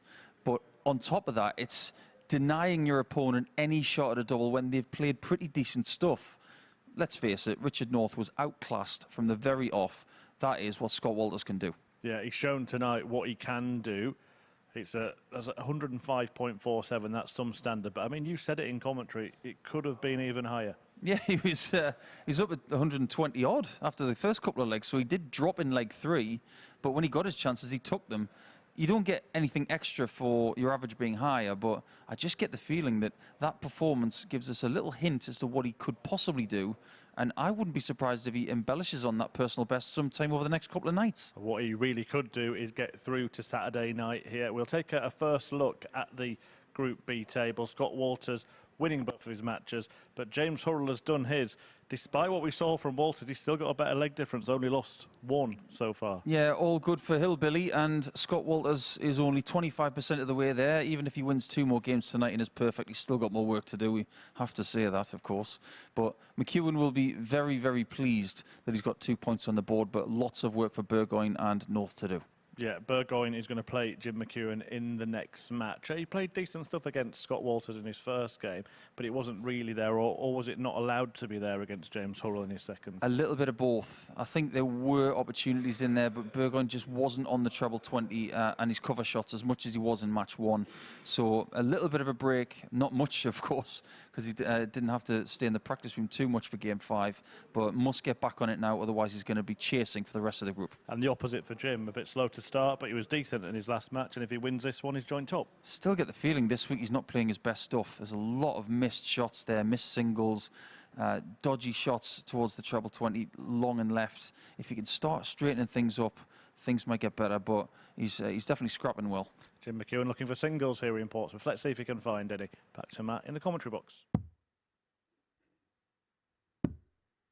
Yeah, we mentioned at the start what he's going to need to get through this group. But you just saw the table there, and actually if Jim McEwen can get this win and go to 4 points, Pete Burgoyne's going to become isolated at the bottom there on 0. And after 3 games, he's going to need to then start being a bit perfect, really, from that point to get himself through to Saturday night's final. Both of these players have had decent levels of success outside of the Super Series. Pete Burgoyne, a runner-up on the Challenge Tour. Jim McEwen has actually won Challenge Tour titles. Jim McEwen's won titles in this arena as well. Or the Live League as it then was in Southampton. But at this point, halfway through the opening round of fixtures, this game becomes quite important. First leg is Jim the throw first. Game on. And it's a game that has come at the perfect time, really, for Pete Burgoyne. Because if he does get the win, we'll level up on points with Jim. But on the other side of things, you also look at that heavy defeat that he took. In this group, if you take a heavy defeat, you've got to retaliate somewhere. Because leg difference in this group is vital, especially when we look at the lineup of players we've got, where they're going to get level on points somewhere. I think leg difference is more of a topic in this group than in any other. 100. Because there's less games, there's more intensity involved. We were saying earlier, weren't we, about Burgoyne being 10-1 to win the group? 26. Maybe the bookies were right. Because winning the group from this position is going to be a very tough ask. Because he hasn't had the ideal start. He may, if he wants to win the group, have to win the next 6 matches to get to 12 points. 140. Right now, he's not concerned about that. All he wants to do is make the top 3. He'd love to be part of a first Saturday night here at the Live Lounge. 100. You don't have any plans Jim, for Saturday night? Why don't you get yourself down here? He might even run it to me and Matt. Maybe I'll get a Halloween photo with Chucky. 87. Maybe I'll get a feisty photo with the feast. We know someone who will be here on Saturday. 100. Robert Owen. Jim, you require 40. Do we know if he's gone home for a couple of days before he comes back? I haven't heard either way round, actually, if he's gone or if he stayed. 30. Well, Pete Burgoyne at the back of the stage there was staring into the abyss. All the way up at the balcony area where Chris Murphy dwells. I don't know whether he heard a noise 97. or... You Jim, can probably you hear require Richard North 10. from the other side of Portsmouth. I swear, when I was leaving the gantry, I could hear Richard North from upstairs. 8. Well, Pete, he's giving you a poke at this 78. one. Make hay while the sun... well, the sun's not shining, so you might as well just make hay while the moon is rising. Good guide. Yeah, that's and a game short very of the nice little first one. steal. Burgoyne. And a nice hand of apology as we get another look at something that Scott Walters Second did. leg, it's Peter throw first. Game on.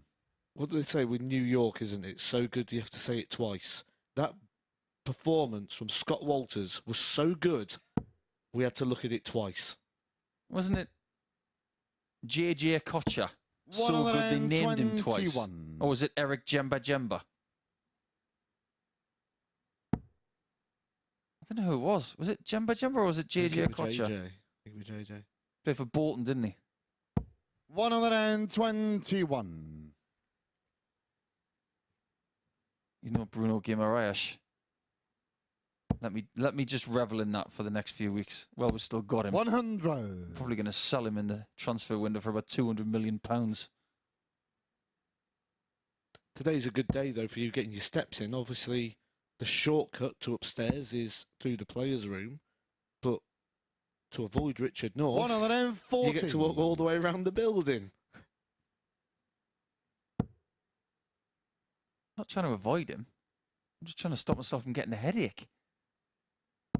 60.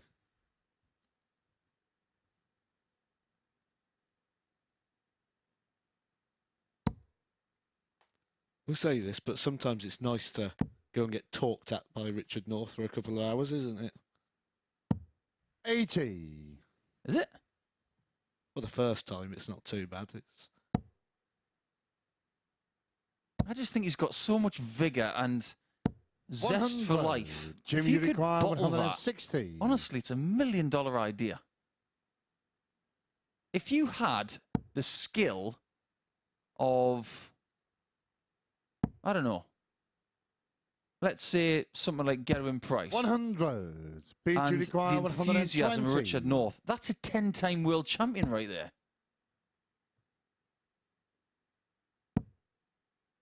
Okay, double top with 2 darts in the way. 80.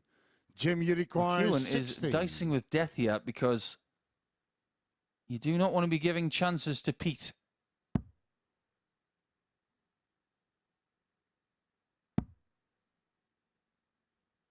Just feel that 50. Pete Burgoyne Beat you require 40. is living every single moment. 10s.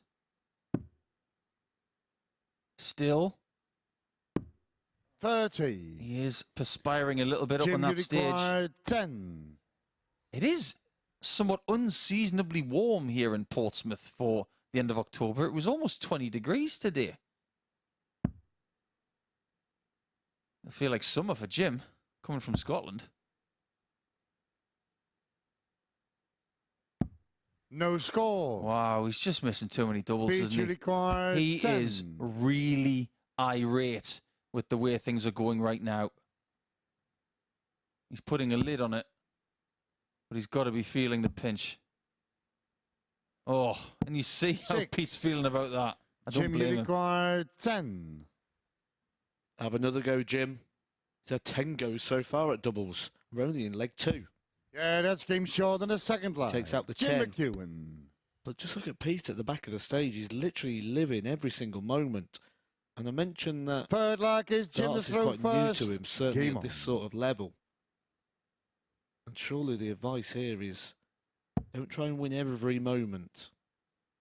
Just try and win the key ones, because when you try and win every moment, you get caught up in 180. where everything your opponent hit hurts and everything you miss hurts. You just end up in this moment where as soon as you miss a dart, just breaks that concentration. You know what's funny? We talked a little bit earlier on when Pete was making his debut for the week that he was using a 21-gram Peter Wright dart. And I said, I wonder which one it is. I haven't seen Peter Wright throw these darts, funnily enough. They may be the only set on earth that he hasn't thrown. They are quintessentially Peter, though, because it's a long barrel. And Peter does like a long 100. barrel. To be fair, I also think Jim McEwen's throwing Peter Wright darts. I think James Hurrell's throwing Peter Wright darts. I think Scott Walters is probably throwing Peter Wright darts. I think he owns about 90% of the market, don't he? 100. I wouldn't be surprised. He's got more versions of his own darts than Apple's got versions of its own software. 60. But has he got more versions of his own darts? More than Pete Burgoyne has eaten breakfast. Well, there is a bit of a teaser, isn't it? 77. I'm going to say that maybe the 28-year-old hasn't had as many breakfasts as the sets of Peter Wright's darts in his locker. Oh, look at that! 180. Jim, you require That's 99. a glorious 180. One each now.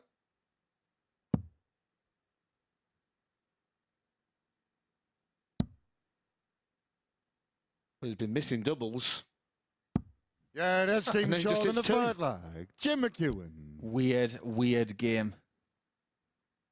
He missed 10 darts Forward at a leg is double Peter throw at first. the start of this Game match. on. And he goes and hits 99 with 2 double tops.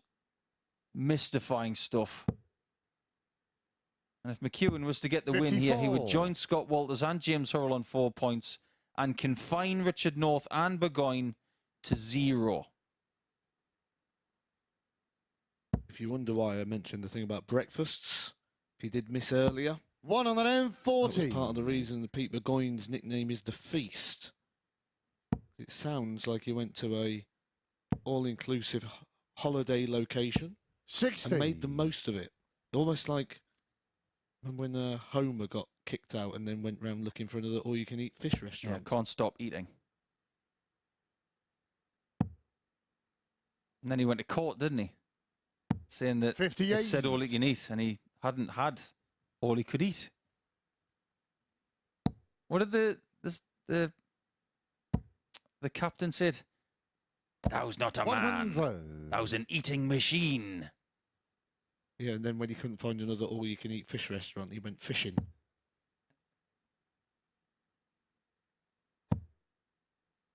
That's a better release from Jim McEwen. 133. And a better result as well. Make no mistake, Pete Burgoyne is in trouble in this group now. 60. Jim, you require But even if he walks away from 170. tonight with no points, he's not out of it. I reckon if you get 8 points in this group, you're going to be safe. Even if he walks away with 2 points tonight, he will definitely have a chance. But he may need a favour from somebody to peg back the likes of McEwen or Hurrell or Walters, just to stay within 46. striking distance. Well, he's only got one more game to go this evening. That will be against Richard North. That will be in 1 game's time. So there'll be a game in between there. That'll be James Hurrell and Scott Walters. And then people will 39. take on Richard Jim, North. you They are require the 2 players at the 124. moment who do not have any points on the board. Well, this was a gimme for Scott Walters in the last match. There's no pressure 84. on Jimmy Mack. I don't think anybody calls him Jimmy Mack. I just made that up. 43. Jim, you require 40. Well, is Jimmy Mack coming back to the tops? Hit it twice. The last one for a 99 finish. Short on the forward line. He only needs it Jim once this McEwen. time and hits it bang in the middle. Did you just make a song pun?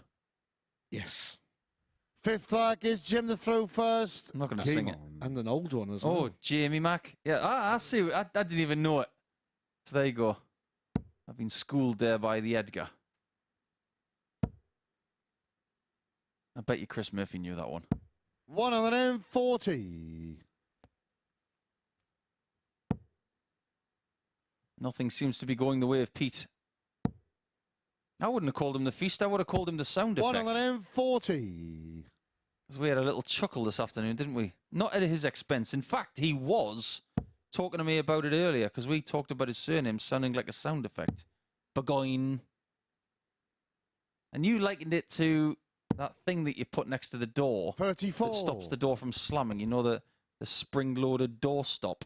Yeah, every time you go around your grand's house, wasn't it? They would be there and you'd spend all the time like just pulling the spring back and bringing 96. The thing that cats and dogs love to play with and gets them all mystified.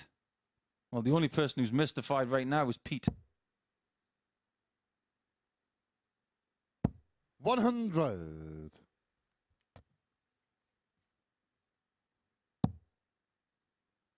We know another person who likes a good feed from Derby, don't we? 85. A friend of ours called Scott Gibbling. He never orders half a starter. Yeah, I've heard he likes a meal or two. Wasn't it a story that he ate like 4 curries or something? I don't know, but he's got his own order at a place in Wolverhampton. They actually had a gammon 60. steak on the menu in Wolverhampton at the Cleveland Arms, and it was never big enough for Scott, so he said, I'll have 2 of everything. Also known as the Gibbling Special. 140. Jim, you require 167. It's like a good feed in Derby. Nothing wrong with that. Well, this will be insult to injury for Pete Burgoyne. But he is going to get a look at tops. His current double stats in this game are as follows. 1 hit from 8. 97. You can see that McEwen's had a Pete, lot you more require chances. 40.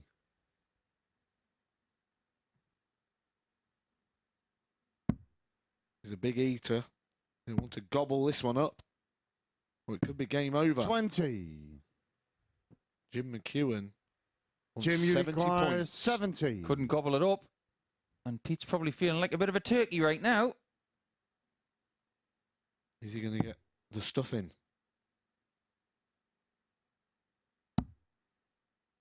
Double 10. And Burgoyne can't look. 50. Pete, you require 20. Another opportunity. 13 darts he's thrown. No score. 14 darts and only hit the 1. Jim, you That require could 20. be curtains. McEwen's last match is against Walters. He might need these 2 points the way that Scott Walters is playing. Oh, and look at that. 15. The last dart don't count. I think he may have been over the mark. Pete, you require Called by 20. the referee. So, Jim's left himself on 5 instead of busting the score. Does it matter? 10. Yes, it does. Because instead of having 3 Jim, you darts require at the double 5. now, he's got to find the single 1 first. Or should I say the single 3?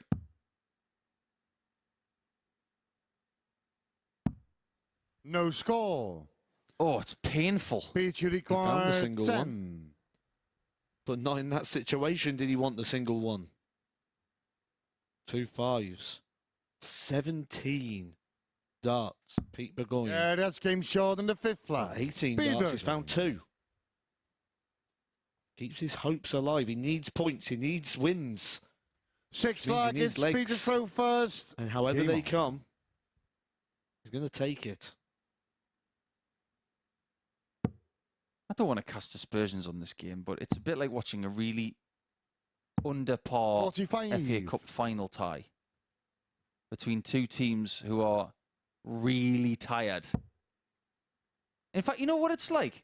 It's like watching Borussia Dortmund against Man City the other night 100. in the last 10 minutes.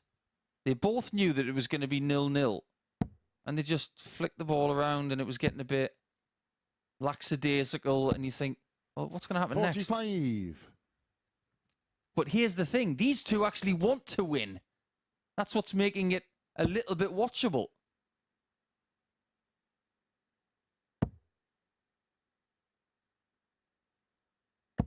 As we've been talking about food, I'll reference it to a food one then. It's like watching a man go into an all-you-can-eat buffet after having his Sunday roast. 100. Well, judging by what I've heard about Pete, he probably would. I know someone that would. Aaron Beanie. He's not even that big. We have an expression where it's called a beanie 83. portion. And if you have something big, or it goes large, or anything that's big in an eating or drinking sense is known as a beanie portion. That's interesting. 140. In my heyday, it was all about Andy Smith, the pie man.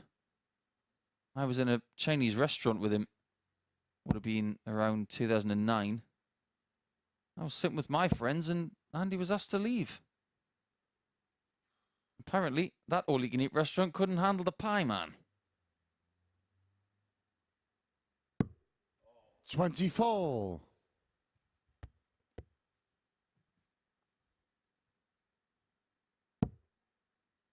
That's been the problem for Pete in this match. His first start has been low. 59. When he finds the top Jim, half you of that require 60 or just above, 154. he can make things a lot easier for himself. But the first start has been fairly poor since match 1 for him tonight. It's going to be a battle of the undefeated players in the next one between Hurrell and Walters. I'm going to stick my neck out and I'm going to say that the stats are going to be better in that game than this one. Pete, you require 112. Jim's done a somewhat cavalier act there of leaving tops via a tops. Single 12, surely. Don't go for the 20. Oh, maybe he should have. He was scared of hitting his own flight and busting the score with 2 darts. That's why he went for the 12. It was the right play. But maybe he was caught in 2 minds and just didn't focus on the single enough. 80. Jim, you require 40. He's already hit it in this leg. He's already had a double-double on tops.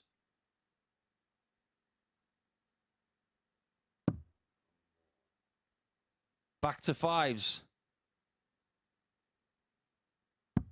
Game. And this shot, time it gives him a very valuable Jim 2 McEwen. points. Pete Burgoyne has had 3 defeats from 3. So his ambitions of making Saturday night may rest on getting 2 points against Richard North in match 8. If he doesn't win that one, he's really behind the 8 ball. So McEwen is on 4 points alongside Hurrell and Walters. And it's those two who will battle after this short commercial.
Hi there, welcome back to the MODUS Super Series, where there's been a lot of conversation in the commentary box about Pete Burgoyne's nickname, but it was Jim McEwen who enjoyed a midnight feast in that previous match, gobbling up the trebles and the doubles to leave Burgoyne's appetite unsatisfied. Without a point on the board so far this evening. A 4-2 success for McEwen. Both players have suffered with their finishing in that one. 4 out of 22 for Jim McEwen and 2 out of 18 for Burgoyne, you can see. Not pretty in that department, but McEwen will not care about that. He's picked up his second win of the night, and it could still end up being a fantastic evening for him. It still has Scott Walters to play in game 9. Burgoyne will play Richard North in the next game after this one. We'll take a quick look at the table because we do have a couple of significant games coming up. The next one, James Hurrell against Scott Walters, a tie at the top of the table to see which one will remain unbeaten after 3 matches. And then, as I mentioned, Richard North and Pete Burgoyne, the 2 cellar dwellers at the bottom, looking to pick up their first points of the night. So we have seen some good stuff from this pair already tonight. James Hurrell has only dropped 1 leg so far. That was against Jim McEwen, who he beat 4-1 before getting the better of Burgoyne 4-0. Here he is just tidying up to get over the line against McEwen. And Scott Walters, well, he put in a personal best display in his last, but before that he got the better of Burgoyne 4-3. He set a marker down, really, didn't he, with that first performance, got over the line in it, and then he kicked on from there, and it is looking good for him. So this could be a really exciting encounter. Both players seem to be at the top of their game. If they can carry that on past the midnight hour, then we're going to have fun watching this one. Paul Nicholson and Matt Edgar will talk you through it. Thanks, Murph. Yes, back into it. Match number 7 now. Walters against Hurrell does promise much. It's got to be better than the last match, Matt, because let's face it, it wasn't very good. It was a bit meh. But this one has got the opportunity of being yippee. And it will be for somebody, because somebody's going to be at the top of the table on 6 points. And the other one will have to remain on 4 for now. Still not a bad effort, but 1 match remaining for Hurrell later against Northie. And Walters will play 2 of the next 3, this one and against McEwen in match 9. Don't know about yippee. I think it's been yippee-ki-yay so far for Scott Walters. 105 and a 97 average so far. Hope he's not looking to die hard.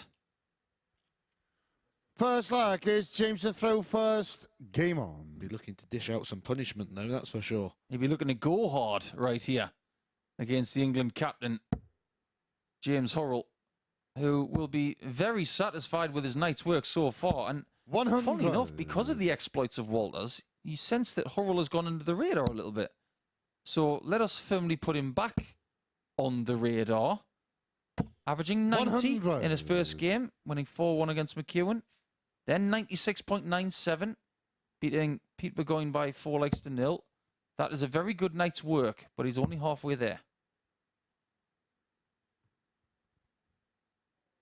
Just looking at the odds for this 81 group before it started. And other than Jim McEwen being the 7-4 favourite for this group, pretty much got it bang on. McEwen was favourite, was he? 34. McEwen was favourite, James Hurrell's second favourite, Scott Walters third, and then Richard North and Pete Burgoyne. Well, anybody taking Scott Walters right now is thinking, ooh, this is possible. 140. What were the odds on Scott Walters winning this group? 7-2. Ooh, not bad. Not at all bad. 97. I think there's only one thing on the mind of Walters right now. It's just make Saturday night and prove to myself I can get there. And then you do sense that the man from Winchester might bring a few people come Saturday night. Scott should require 170. It definitely helped Conan Whitehead on Saturday night, having a few people here in his corner. Oh, that was close. He fancied it. Well, look what Hurrell's done again under the radar. James should Left require tops after 40. 12. He's starting to find his groove, I think. Yeah, that's game He's short a bit like in the Stella. first He's leg. getting his groove James back. Hurrell. He's only lost one leg all night. Second He leg opened is up with a Scottish throw 4-1 victory over first. Jim McEwen, Game 90 average, and then beat Pete Burgoyne with that 96 average, where he restricted Pete Burgoyne to just one dart at the double in the whole match. So he's 9-1 up for the night. As far as Walters is concerned, he's 8-4 up. Makes a pretty good reading. And the first 180 of this match comes from Hurrell. You would fancy that there will be more, considering the prowess of Walters so far. He's got 7 tonight. 4 in his first game, 3 in the next one. 100. James Hurrell is in attack mode. He seems to be landing all his blows at the minute. 140. As if he watched that game with Scott Walters and went, all right, is that the bar, is it? Sometimes you've got to raise the bar. And if you don't raise it, just get over it. That's the way you got to do it. See the bar and just get over it. 125. James, you require 161. God.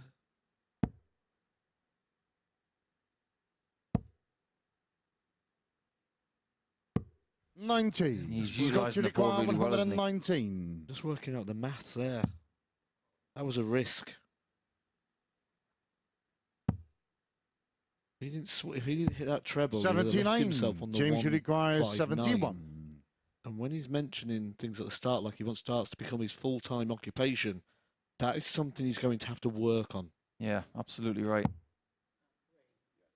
I've actually written a piece about that this week, about board management. I'll get that released in the next few days. Enjoyed thinking about that. 22. Hurrell did not enjoy that visit. Scott, you It did require not go 40. to plan.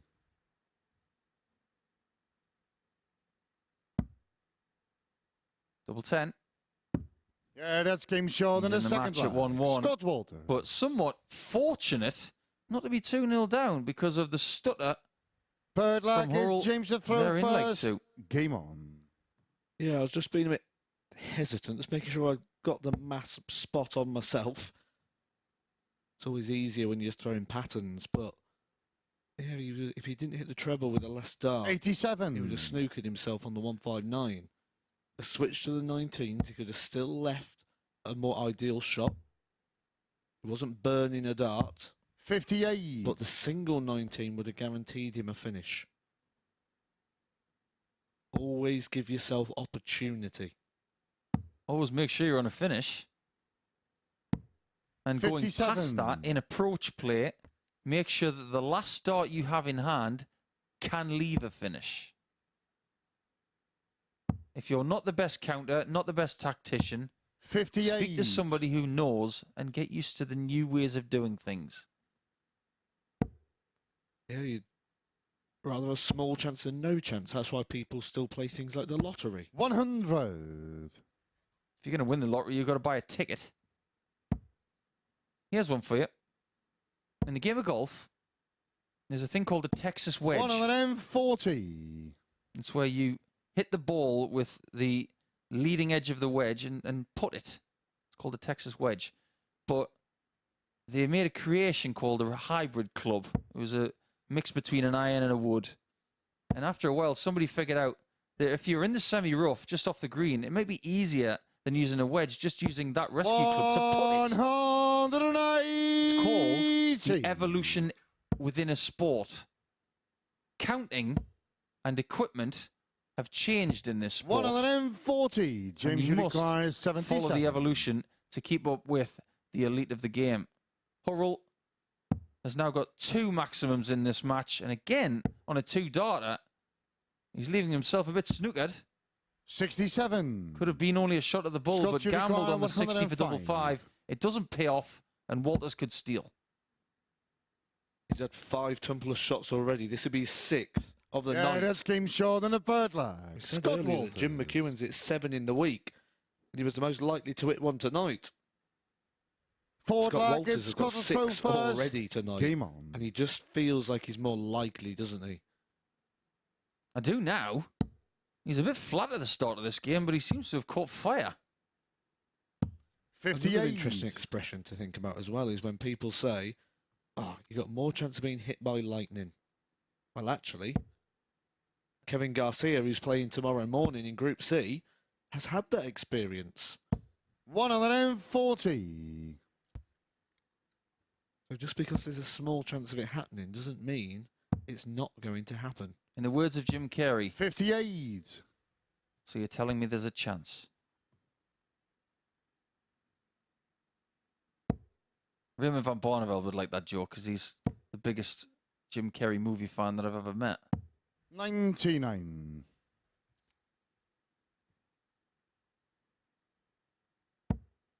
Some of these players that you see in the MODUS Super Series, you might wonder what kind of lives they lead away from the hockey. 140. Scott Walters used to care for his father. Unfortunately, when he passed away, he was looking for something else to be his mission. 58. This is it. This is what he wants.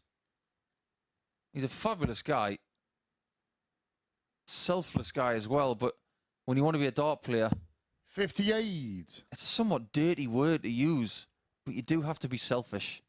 You've got to sacrifice time with your family, time with friends.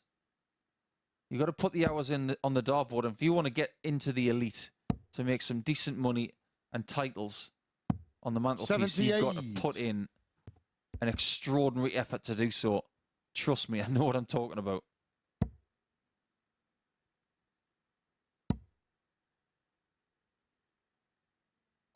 $99. James, you require 126. Quality battle.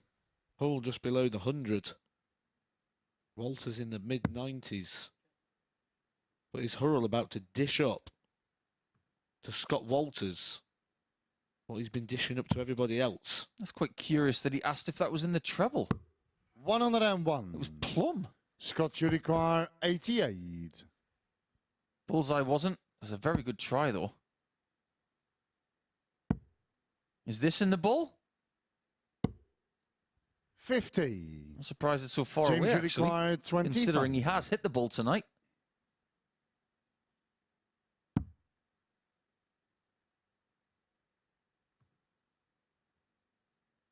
Not the full Kevin Painter step Yeah, back, but that's it's a James Short in the recompose. fourth leg. James Hurrell. It works out quite well for him. He levels up the game.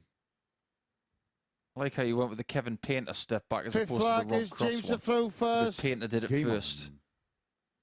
2004, wasn't it, where he went to see that sports psychologist and he started stepping back and taking a breath. Worked pretty well. He made the world final that year. I wonder where Kevin's going this weekend to watch Ipswich 57. Town. It's almost Saturday. It's almost time to see Kevin Painter having an Ipswich Town whinge on social. 60. He's not the only one. Ryan Meikle's the same. And my good friend Chrissy Day, who has 85. a great darting nickname that can't be aired on TV. Nice bloke. Ipswich Town fan, but definitely voices his opinion about the team on a Saturday if they don't do well. But opinions vary when it comes to darts, and Scott is thinking, yeah, things are picking up with that first maximum of this match. That is his 8th of the night. You said expect more. That's the third of this match. Was this the game that you 97. tipped up to have more than 2.5? No, it was Hurrell Burgoyne. Didn't come in. Don't listen to me. I tip people going to win the group. 128. Scott, you require Yeah, that was 164. really good thinking from Hurrell. That's the kind of thing you need to do if you're a captain of a country. You need to do everything right. Oh, bullseye. 139. You can't possibly get any James closer than that without hitting the wire. 134. That was such a great effort. He will get more darts because James can only set this one up. And this has been the theme of the night, really, hasn't he? Breaks of throw. Is he upsetting the rhythm of his opponent by taking that little 94. breather? Scott, you That require is what's 25. called a constructive breath. Double 8. 17. And Walters misses his chance. James, you require 40. So to move within a leg of perfection. Won his first 2 games. Yeah, that's game now shot well in on the his fifth way flag. James Hurrell. to winning his 3rd. And 6 points would probably put him in with a realistic chance. 6 of flag going and Scott to through. throw first. Game on. I'd agree with that. 6 points might even get you there. But when you're 6 points from a possible 6, you're looking to 96. double that and make sure you win the group. Winning the group has got benefits to it because it puts you in an advantageous side of the last couple of years. In fact, the likes of Andy Walsh, Charlie Costafine, Paul Hinks, Nick Rolls has been with us a little bit as well. Someone by the name of Owen Binks. 100.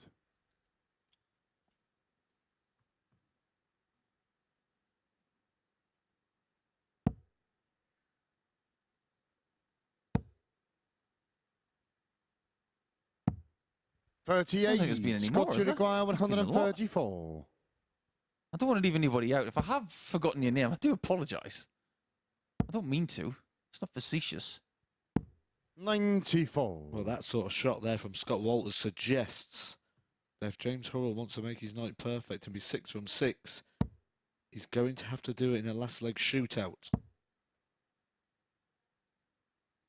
100. He's definitely been pushed in this game. Require 40. And we did expect Walters to do that. Yeah, that's game shot in the 6th leg. There is, yeah, Scott that's game Walters. shot. 3-3, 1 leg shootout to see who stays perfect. 7th and final leg is James to Hurrell throw hasn't needed first. to go to this Game level on. because he's been winning easily, 4-1, 4-0. Scott Walters went all the way against Pete Burgoyne earlier and then produced a 15-darter to win that game against the throw. You're a big wrestling fan, as everybody 45. knows, Mr. Edgar. At the end of this match, do you believe that the song at the end should be the walk-on song by Mr. Perfect?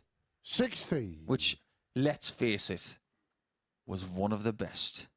I don't think these guys would probably know what that tune was. No, they don't know they're born. That was one of the most spine-tingling walk-ons in sports entertainment history. 85. Ooh, a little bit of a disturbance on the stage there, just maybe a bit of an itch for Scott Walters. Got to be comfortable before you throw every time.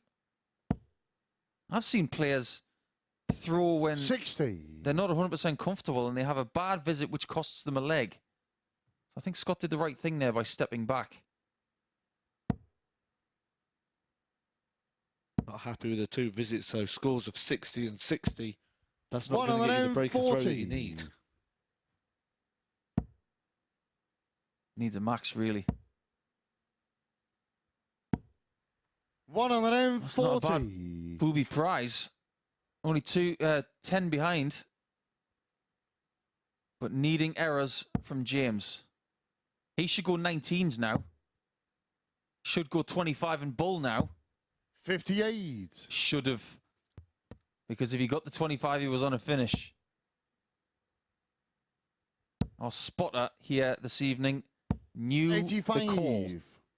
But James showing maybe that he's not an A+ counter.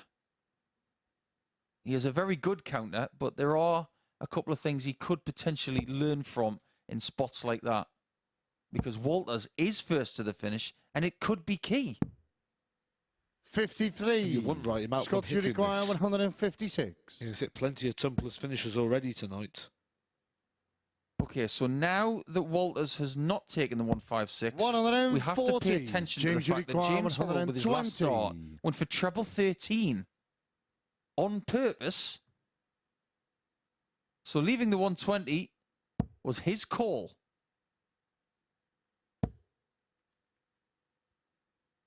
There's a call he's not going to want to hear. And Scotty requires 16. Because if he hears that from Marco, it's game over. And his perfect night will be over.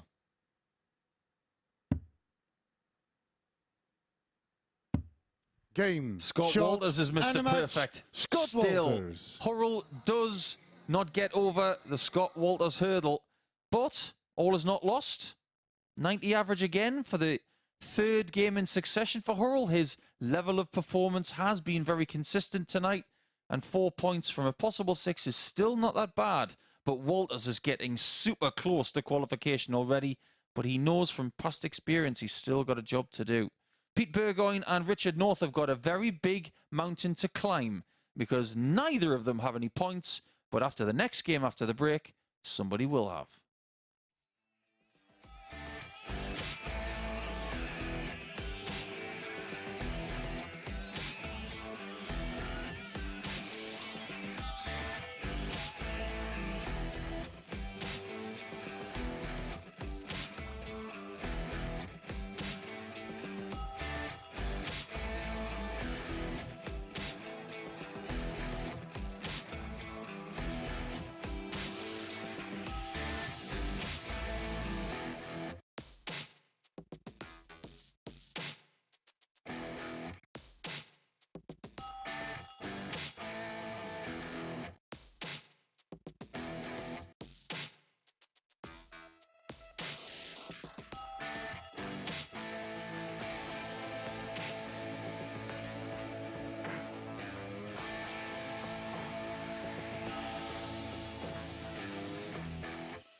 This is the MODUS Super Series.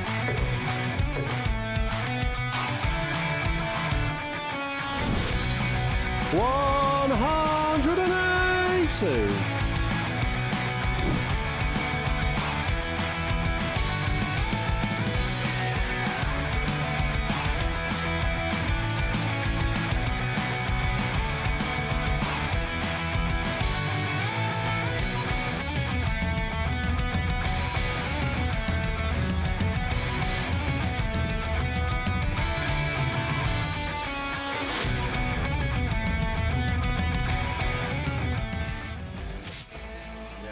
tournament it has been so far, the MODUS Super Series. Don't miss a dart live on Sporty Stuff TV. And you can be here as well any of the Saturday nights, the finals nights. Tickets are available and they are absolutely free. All you've got to do is be able to get to Portsmouth for around 9 p.m.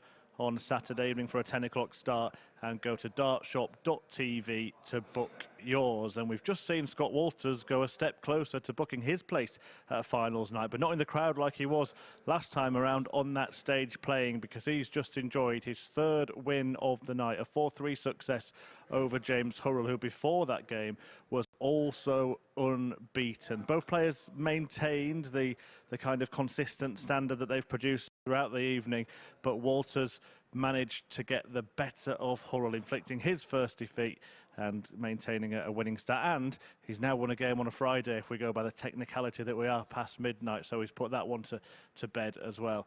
Well, we go to the other half of the table now. We'll take a look at that league table, because there are two players that are yet to get a victory, Richard North and Pete Burgoyne. They're still in good spirits. You might be able to hear them behind me, but one of them will still be on no points, and Burgoyne will be hoping it's not him, because this is his last match of the night, his last chance to get a win under his belt. Richard North will be back in the final match of the evening to take on James Hurrell. So will it be Burgoyne who gets his first points, or can North get off the mark? Let's find out. Back to Matt and Paul in the commentary box.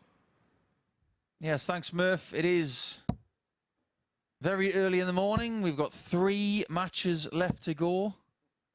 But this is the curtain call for Pete Burgoyne. He's got the short shift. Well, he starts in match number 2 and finishes in match 8. After this, he will leave it to Walters, McEwen, North and Hurrell to see where they stand at the end of play. But Burgoyne knows one more chance to get some points from the night. North, he's got 2 cracks. This and a game against James Hurrell. First leg is Pete to throw first. Game on. Now, if Pete does go and lose this game, all is not fully lost, because in this group, we have seen people before. David Pallett. 60. Lost all his games on one day, came back the next day, won them all, and managed to get through. There you go, Pete. There is your consolation prize. 100. But you're not even at that. Where's it? Just go with where it was going, and then we'll come back. Well, I know which one Richard North is. He's Mr. Chatterbox. That was the big payoff. Yeah. Right, okay. Oh, well. 82. What Mr. Man would you be? Probably Mr. Tickle. Don't know why. It's the first thing that came to mind. You require 164. Is there a Mr. Man character who eats a lot? Ooh. 123. I was going to say, get your kills into that one. That was a 164 effort. Much better from The Feast. Sounds a bit like that storm we had back in 2018. 40. Pete, you require 41. The Feast from the East. Oh, it doesn't matter.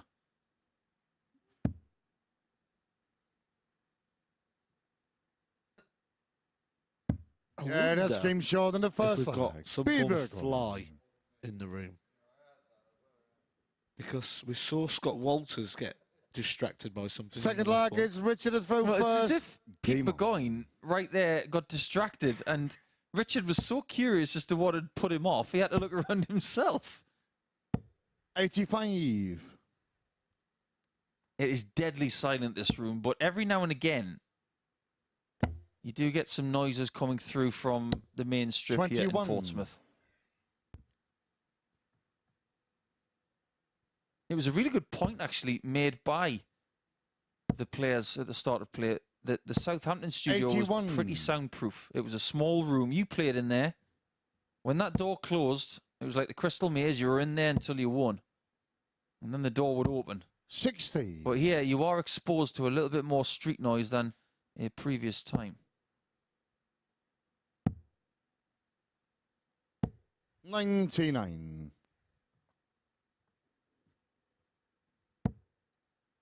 Yeah, I've yet to play in this venue yet. 45. But certainly from moving around it, you can certainly tell there's more noise. you don't feel as alone in there. 100. I had a rumour the other day that this place is haunted.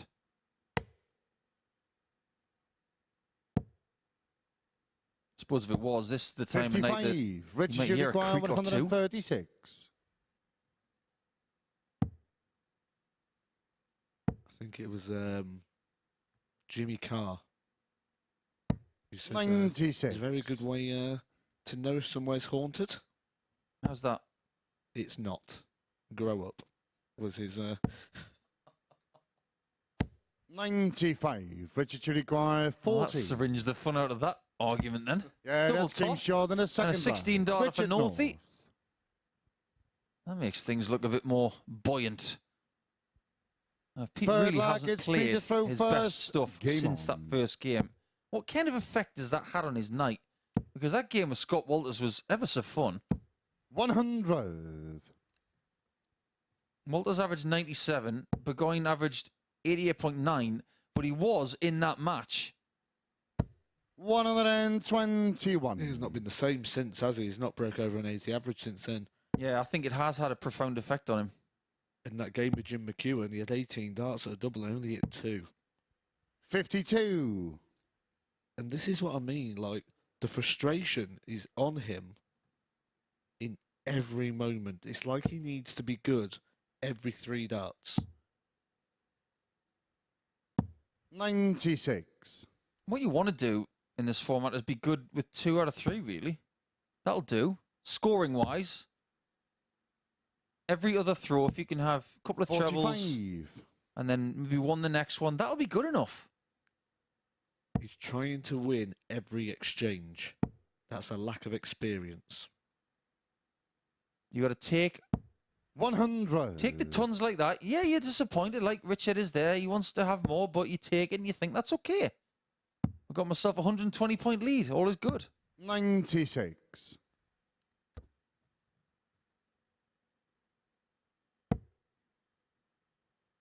Yeah, it looks like he can't be pleased too much at the moment. Pete 100.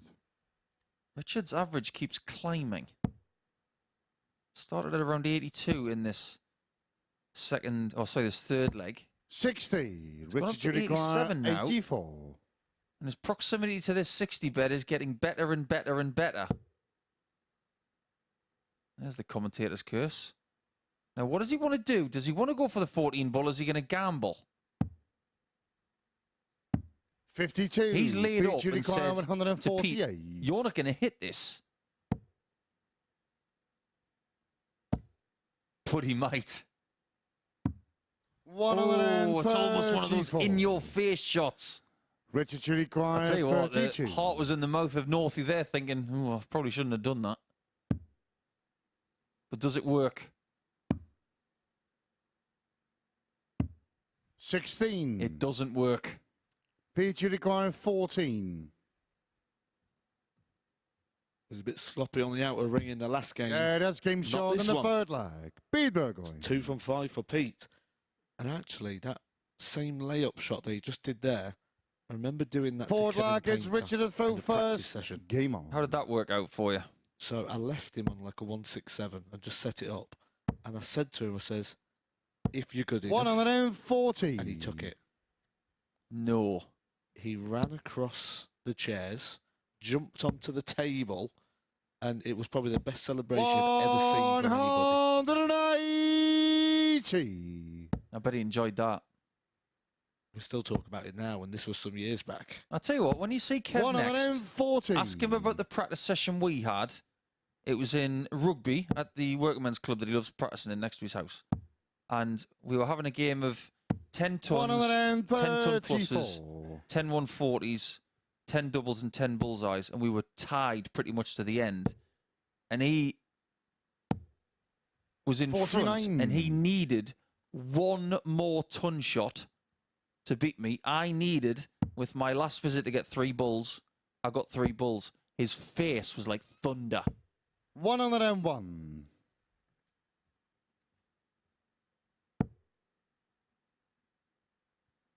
That's when I could throw properly. Must have been around about the time he beat me in the World Championship as well, so he did get his own one. 86. For a 3-1 lead. Bullseye. 61. Richard should require 60. Very well thrown, those 3 darts. That's a good sign. Well, that might actually be a good sign for Richard. Doesn't have a dart in the way of the double. Yeah, that's game short that on has the forward worked out line. well. Richard, no. 2-2, and what could easily have been 3-1 to the feast. 5th flag is Peter throw first. Game on. I think the words that are coming out of the brain of Burgoyne right now are, you jammy 85. so-and-so. I love the way North, he just stood smiling at him. 81. He likes leaving that arm out there, doesn't he, after the throw? What, the old plumage? Like Darius Labanauskas. We don't talk about him One on around the here. name, 40. That's a swear word, is it? Because he beat you in the world. Twice. Yeah. One on the name, I actually 40. muted his name for a bit on Twitter so people couldn't say his name to me. Oh, that's cold. 100. But then people worked it out, and then they just started coming up with different versions of spellings of his name. Oh, don't do that. Don't do a Robert Owen. Don't throw the dart without a flight. Good lad. He knows where his bread's buttered. 55. What is it with people this week and not looking after their stem and flight combos? We've had Reece Colley today throwing with a broken aluminium stem. 81. I hope he's got a new one tomorrow. We've had Jim McEwen with his hamster flights. Flights falling out of Richard's stem. Robert Owen smashing a stem in comical style, which even made it to your YouTube channel. 27. BG require What a week. 95.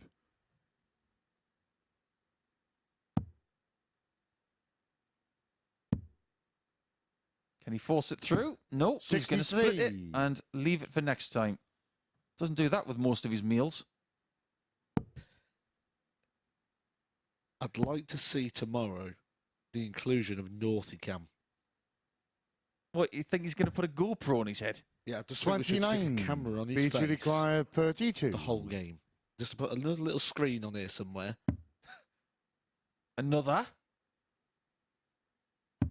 Yeah, that's game short on the 5th glorious flag. when it happens. Be Burgoyne. Not on purpose. And now they've got one each. Double, accidentally. 6th flag is 3-2 Richard to Burgoyne. throw first. Game on. Does that GoPro camera have a mute button? Well, I was just looking at that camera angle there. That was a very good Northicam angle, that was. And I 41. think we've got about 7 different facial expressions.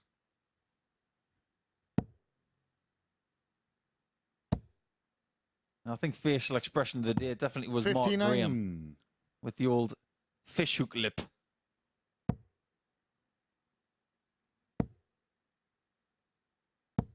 $85. Still trying to figure out what's on this dart shirt, you know. There's a lot going on there. It's almost like a piece of abstract art. 43. I've seen many a thing in an art gallery, and I haven't seen anything like that. Almost looks like a masterpiece by Ai Weiwei. 96. Just looking at the fixtures that are coming. If Pete Burgoyne wins this game, Scott Walters beats Jim McEwen. 59. Richard North beats James Hurrell. This is an interesting group. We'll need 3 results to happen. 25. It's not going the way of North right now when you're finding the bottom left corner of that treble 1. Something's definitely caught the attention of Burgoyne up on the left-hand gantry. He keeps looking up there. Is someone cooking up there or something? I don't know. 43.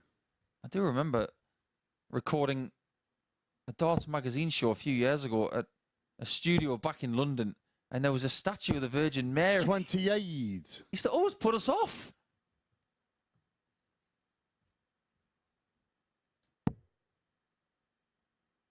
Don't put yourself off, Pete. Keep going. 81. You are right, Mr. Edgar. He really is living every shot and expecting everything from every dart. It's costing him.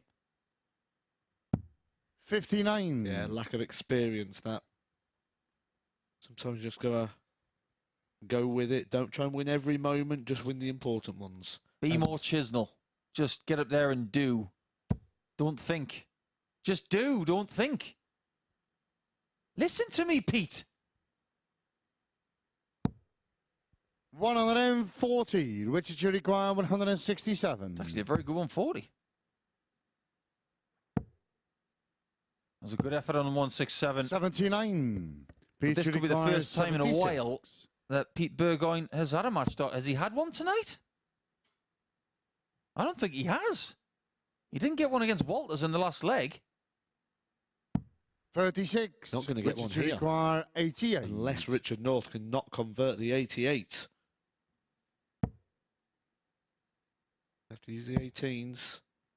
I'll give him on the 7s. 74. Now, Pete Burgoyne gets a match Pete start. He'll actually get 40. 3 if he needs them. Give it some welly. Game. And it's there. Shot, He gets and 2 points for the night. Burgoyne. And he will be in the reckoning tomorrow to try and get in the top 3. That is a nice little bonus for him. Richard North will still have the chance to get 2 points himself, but he'll have to beat the England captain James Hurrell when he returns in match 10. Before we get to that, we've got Scott Walters looking for a brilliant, perfect night as he takes on Jim McEwen in match 9 after this short break.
Well, thanks for staying with us. Just a couple of games left to go here at the MODUS Super Series on this Thursday night session.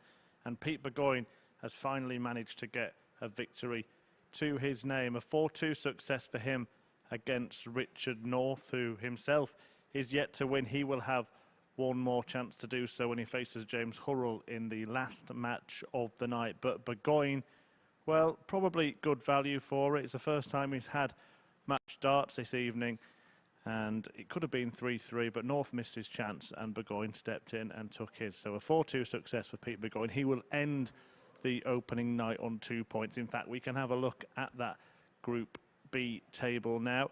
So North bottom without a win yet. Burgoyne just above him on 2. Jim McEwen and James Hurrell both have 4, but it is Scott Walters who is leading the way right now. It's 6 from a possible 6 for him, and he's looking to complete the clean sweep in this one. And what a night it has been for Scott Walters so far. Some fantastic performances, including this one when he produced a personal best average, the best stats he's ever posted, 105 in the end for Walters in it, and a 4-0 whitewash win over Richard North, who could not do a thing but stand back and admire.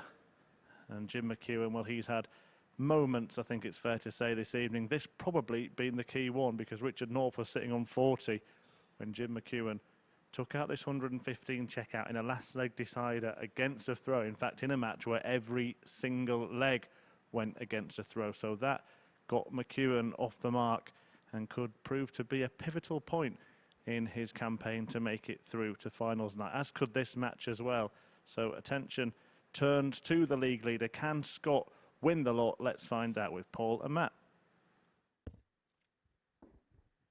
Yeah, two players, who'll feel very, very different about how this night has gone so far. Jim McEwen has not looked settled and not looked happy at any point of his night, despite the fact he's managed to win 2 games. He beat Pete Burgoyne 4-2. He also had a victory against Richard North, like we saw there. He did kick off his night with defeat. That came at the hands of James Hurrell. But Scott Walters hasn't tasted defeat yet tonight. His night has been perfect. And to be fair, the level of performance that he's been playing hasn't been far from that. That 105 average, 8 180s, taking out big finishers for fun. Scott Walters is looking like a threat, not just to win Group B, but to also really be putting in a challenge against Robert Owen. First leg, it's got to throw first. Game on. For that weekly title.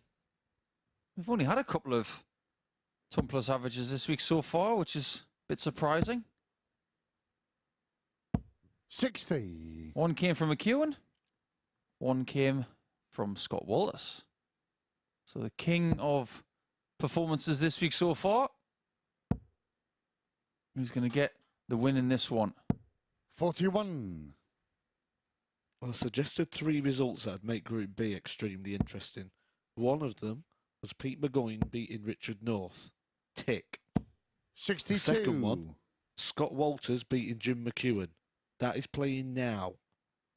And then the third one would be Richard North beating James Hurrell in the last game. That will bunch up this group and make tomorrow night a bit of a free-for-all. Bit of a Royal Rumble. But 27. Can you envisage Northie beating Hurrell right now? Because I can't. No, because we've got Scott Walters versus Jim McEwen on the stage at the moment. Well, that's a good point you make there. 99. In the next match. Oh, in that case, no. Yeah, I think it's fair to say that if you are having a flutter at this very early hour, please remember to gamble responsibly. 95. James Hurrell will go into that match as a huge favourite. I've just looked at the odds and they haven't changed yet from earlier on. Richard North is even money. James Hurrell 8-11. 180. I hate to say it, but if you can get 8-11 on James Hurrell, that's a brilliant bet right now. Scott Walters to win this match for me is a decent likelihood, considering what we've seen so far over the last 2 and 3 hours. Double 10. Yeah, that's game That's shot a in the lovely first 15-dot start there for Walters. Scott. Without a shadow of a doubt, he has been the best player tonight. You may have had a few shakes and a few bakes here and there, but overall, he has been the best. At the start of the night, I was singing the praises of Jim McEwen, who took out 7 ton-plus checkouts in 3 days of action in Group A. Scott Walters, 68. in 3 games and a leg, has took out 7 ton-plus checkouts already. Just in a really good place, isn't he? With his game. 180. He's in double figures for maximums as well. As far as a Group B evening session is concerned, there haven't been many better than this. 59. Not to nick the handle of Mark Graham from a bit earlier, but he's butchering everybody. 86. Go on, stick your neck out. Not literally. Who's going to be in the finals with Robert Owen? Pick 3 from Group B and pick 2 from Group C, because we will start our Group C climax from 9:30, which is only about 8 hours and 20 minutes away. 100. Scott Walters. James Hurrell. 100. You caught in 2 minds. Yeah, because this Jim McEwen's not a Jim McEwen I've seen before. Yeah, he just doesn't seem to have the same sort of confidence that we've seen from him before. 93. You think that maybe Burgoyne might catch him? I think Jim looks tired. Do you think it's because of the 4 Pro Tour days before this? Yes, and then this is his 4th day. He'd come back for day 5. Oh, wow. Surely not again. Yeah, that's game short in the 8. second black. Scott Walters. 8 ton-plus finishes. Third 3.5 leg, it's got the kings throw in. first. Game on. I think we might be finding something with Scott here. That experience from a few weeks ago has done something to him. It may have lit a fire under him. 96. He's playing the same sort of level that he was a little bit earlier when he was playing against Richard North. There is nothing that Jim McEwen can do about this. So you've gone for Walters. You've 97. gone for Hurrell. We'll come back to the other person, but Group C? I'm sticking with my original prediction. Reece Colley. 41. So I think Reece will take the group. And then... It's a tough ask.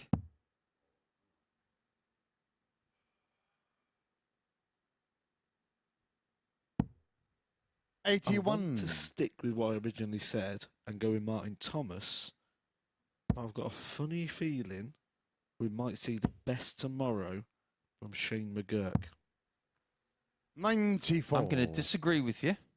I'm going to say Colley's going to make it through. But I saw enough from Mark Graham today, or yesterday even, to tell me that the 180s, if he replicates what he did today, I think he's going to get enough chances for enough points to sneak through.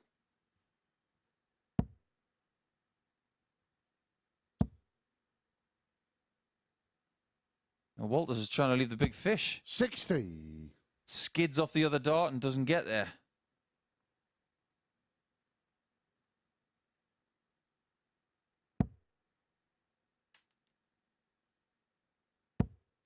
Just having a look at the finishers. He's had a 126, a 138, 99. 100, 117, 124, 105, 100, and 135. Well, it's a shame he didn't leave the 170 because he would have got a shot at the bull here. 138. Jim, you require 124. Some of those that you just mentioned are extremely gettable, 1 treble outs, but they don't give them away. Isn't that right, Jim? You got to get the treble first. Something they don't give away is 180s, which he's also got 10 of. 56. Scott, you require 72. Is it academic? Double top. 32. He misses. Jim, you require 68. Something we're not used to saying tonight about Scott Walters. Jim should get a first start at a double. Yeah, I think he needs this. I don't think he can miss this double top. 48. Scott, you require 40. I see no way that Walters misses this 40. Not the mood he's in. Yeah, that's game short in the go. third leg. Scott Walters. He's doing his Fourth leg difference a leg is world Jim of the good here. first. Game on. There is a scenario where Walters has 8 points and plus 10 in his leg difference going into Friday night's play. Now, if you think that that's impressive, 96. let me just illustrate something else. Earlier today, Rhys Colley played one more match than Scott Walters. 93. He got 10 points, and he had plus 10 in leg difference. He could get the same as somebody who was perfect earlier in leg difference after playing one less game. 95.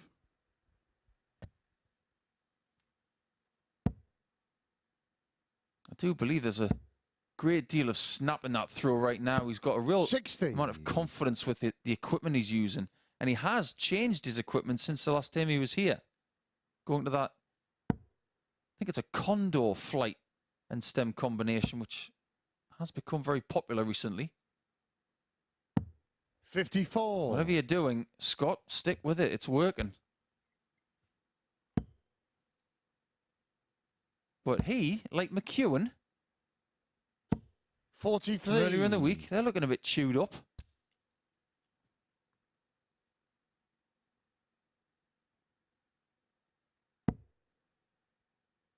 Maybe it's because Pete Burgoyne's in the practice room. You think that Pete Burgoyne is eating Scott Walters' flights? He's that hungry. Any man who has 3 breakfasts needs to be watched. One per flight. Well, some people do chew their flights. I know Phil Taylor used to do that. Jim, you require He got a bit nervous. 116.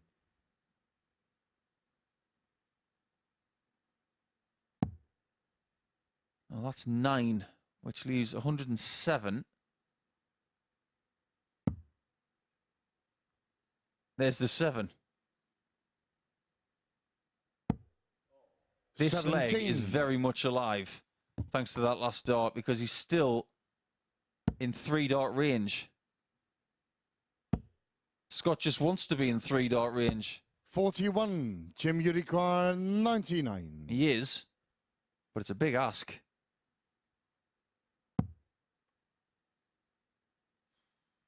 "99 Luftballons." That was the song, wasn't it?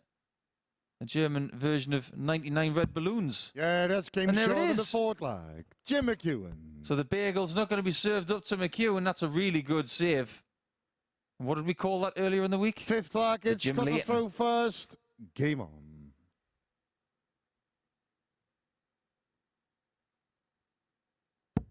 I could have mentioned the great Scottish keeper Andy Gorham, who unfortunately we lost last year. He was a really good friend of Andy Fordham's, wasn't he? The Viking Cup was played for the first time in London last Sunday, and it was won by Richie Howson, who was playing here a couple of weeks ago. 121. No, Richie likes a bit of late night darts. If you're watching Richie, well done. First ranking title for him before he makes another assault on 58. seniors darts for 2023. And that's something that McEwen might be eyeing up as well, because he's over the age of 50. But he was talking to me in Southampton a few weeks ago. He's really keen to get back to Lakeside to have another crack 60. at that, because he should have beaten Neil Duff when he was there last time, and Duffman went on to win the title. And if you are curious as to who's going to be playing next week in week 2, we will release that information between the semis and final come Saturday night. So when we know the finalists here in week 1, we will then have a chat on the balcony to find out who is playing next week for your darting entertainment. Are things changing in this match? Yeah, Scott just seems to have took the foot off the accelerator a little bit here. 97. Jim, you require 140. Finding his range. 99 out really has sort of turned it for him. He's got 120 left here.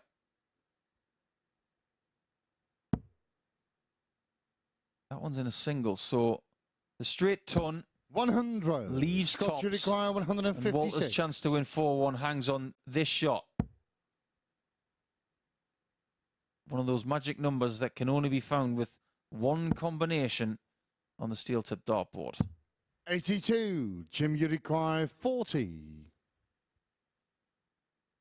For the first time tonight, I've seen a little bit of frustration creep into the Scott Walters game. No score. But opportunity Scott, you require to get this 74. wrapped up. And tonight, when Scott Walters has had opportunity, he's taken it. One dart to tops with a skidder. 54. Oh, and he just under-delivered it.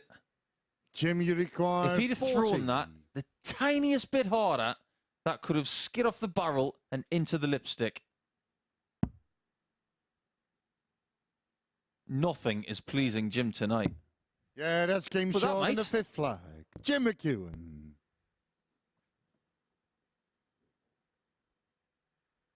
Sixth Somewhat flag is ominous Jim look the throw towards the first. balcony there. Game on.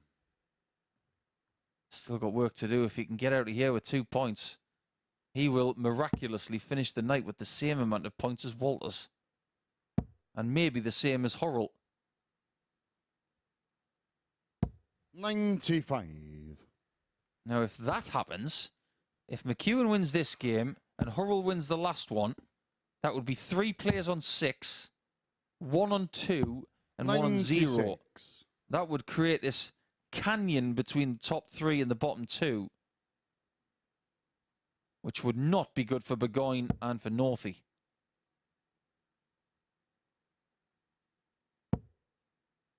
You've got to be really patient when you play McEwen. He could be sapping the energy out of Walters here, because if he's starting to feel the pinch here, he's starting to feel a bit tired at this very early hour. 70. This game could creep away from him. Yeah, it's the first time we've got to see him under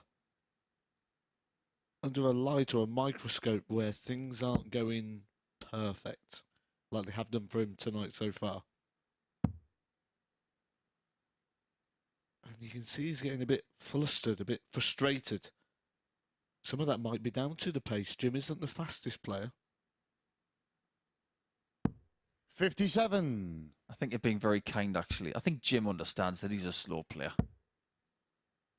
We said earlier, didn't we, with Richard North, that the pace of the game just didn't seem to suit him. 140. And I think that's the same here with Scott Walters. And it's almost like he's trying to inject pace with the speed he collects the darts and gets back. But he's back, and Jim's not even throwing a single dart. And he's already back behind him. At this point, you'd almost say to Scott, just slow down the walk. Take a bit longer in your process. 140. Yeah, he's not the kind of player who likes to slow anything down. He likes to get on with it. Wants the game done. 100. Jim, you Only require a ton. 84. You sense that. Is that enough? Or are we going the distance for only the 3rd time? Actually, the 4th time tonight. I do beg your pardon. Bullseye. 43. Scott, you require 95. To end it. Now what do you do? 19s or bull? Or that? 55. Well, he went 45-10 double top to use the 95 as a 3-dart checkout. He Jim, you completely require took the 41. 2-dart checkout out of the game. Really interesting. You don't see that very often. Makes me wonder if he'd have gone 15 tops, if he wouldn't have got the treble. Yeah, that's game short in the sixth leg. Jim McEwen. And this one goes all the way. 7-10 final leg. It's got to throw first. His last game 4-3. But the last leg wasn't convincing when he went the distance. What was the leg that he had in the last 114. encounter with Burgoyne? He got a 15 darter in the last leg, didn't he?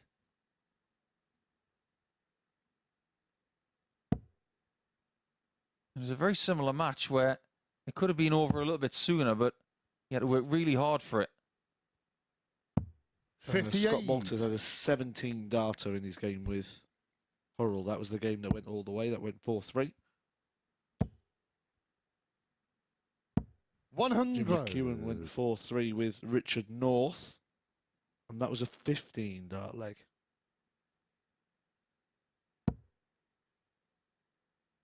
Well, McEwen's got to keep pace for the maximum. It's possible. Could be his second. 125. So the 1 dart lead belongs to Walters, and the throw as well as these. 140. Glorious. This is exactly what you want in a last leg shootout. 140 and a ton, then a 140. And McEwen can't get to a finish. 83. Scott, you require 121. He's got luxury of doing whatever he wants now. That'll do. Could have done a Peter Wright there. He could have gone 21 bull. Decided not to. 58. That's okay. But only okay. It should have been better than that after a bullseye first dart. The most important thing is, as long as he hits single numbers here, he's going to get at least one match dart. He's already had one at tops. 90. And that one hurts McEwen. He was trying to trim the score to 130 minimum. It didn't work out. That's a single. Last thing you want to do is go for double 12 when you think that's a treble. Different department. Double 16 for the win. 47. 2 darts missed for the match Jim, you in 2 different legs. 145. This would hurt. After being 3-0 up. It's not going to go. That expression is one that Jim has shown all night. He brought it back. He was 3-0 down. He got it level. Scott Walters, though, is 1 dart away from a perfect evening and 8 points on the table. Scott, you require 16. Over to you, Scott. You know what it feels like to have a perfect day on a Thursday?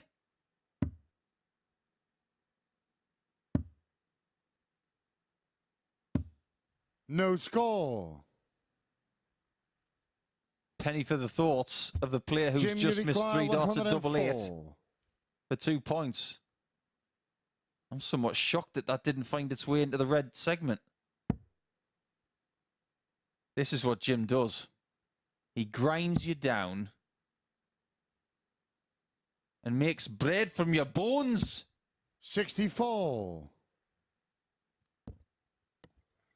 Scott, you require 16. Second crack of the whip. Double 4. 14. Oh boy. He's left wanting. Jim, you require 40. And Jim is wanting tops to win the most unlikely 4-3 victory. He does not deserve this score. Game, but sometimes you shot, just got to take and what's given to you. Jim A McEwen. 4-3 victory, which means that McEwen goes into tomorrow, or later on today, with 6 points. How? We will dissect that maybe a little bit later on, but I suppose Scott Walters is just going to have to settle for 6 points. It could have been a lot worse. So it's up to James Hurrell to be on the same number when he plays against Richard North in the final match of the early morning. That's coming up after this.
So then just one game left to go here at the MODUS Super Series.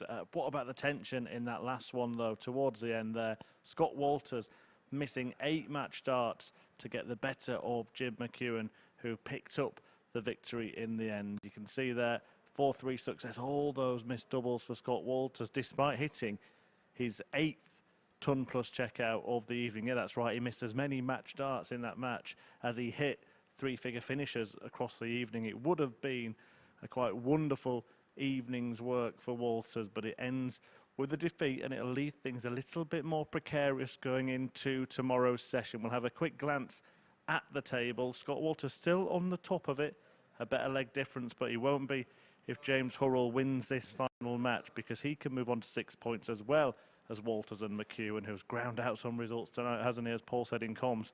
But Hurrell could go top on leg difference. However, Richard North is hoping to keep it nice and tightly packed for tomorrow. He's been unlucky, missed match starts in a couple of games tonight, Richard North, but hasn't been able to pick up any points just yet. Will that change here? It is the final match of the session. It's North against Hurrell, and Nico and Edgar will guide you through the action. Thanks once again, Chris. Yes, one more match for you in Group B action for Thursday/Friday. And then we will have a short break before we come back at 9:30, of course. And the only way to keep Richard quiet is to get him on the hockey. Even that's not working because he's having a chat with Marco now. I think we're going to have a little conversation, somewhat ironically, because that's what we do for a living. Who's the chattiest person in darts? I might even have to do a poll about this sometime over the course of Friday. It's not James Hurrell. He's a man of few words, actually. When he talks, he's worth listening to. He's a man of quality, not of quantity. First leg is Richard to throw first. Game on. Out of these three, and I might do a poll later, depends on how I feel. Oh, he's changed his flight. 140. Let's see if they change his fortune. Chattiest person in darts between Richard North, Alex Roy, and Rob Cross.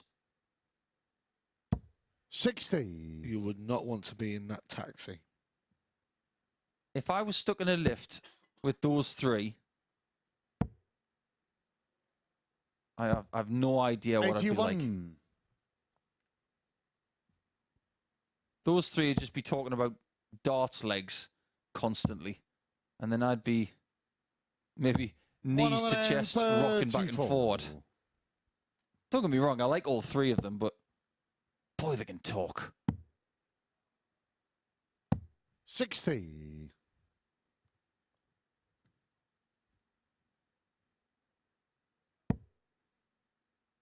Make no mistake, I think Hurrell will definitely know his precarious situation. 140. And by precarious, I mean trying to be the #1 going into the second day. Any win, he's top. 100. Any win, James, you require 167. He's getting probably within 1 win of the top 3 at the end of tomorrow's session. 99. Richard, you require 120. Well, Richard on 80 likes 2 double tops. He's never going to go 3 for them. I did ask him once, why do you go 2 double tops with 80 and 3 darts? And he just says, oh, I like that. Like that way. Didn't really clear it up. A lot of times, dart players will do things 54. aren't the most James, you logical, but require they just 68. feel right. How does James feel about this?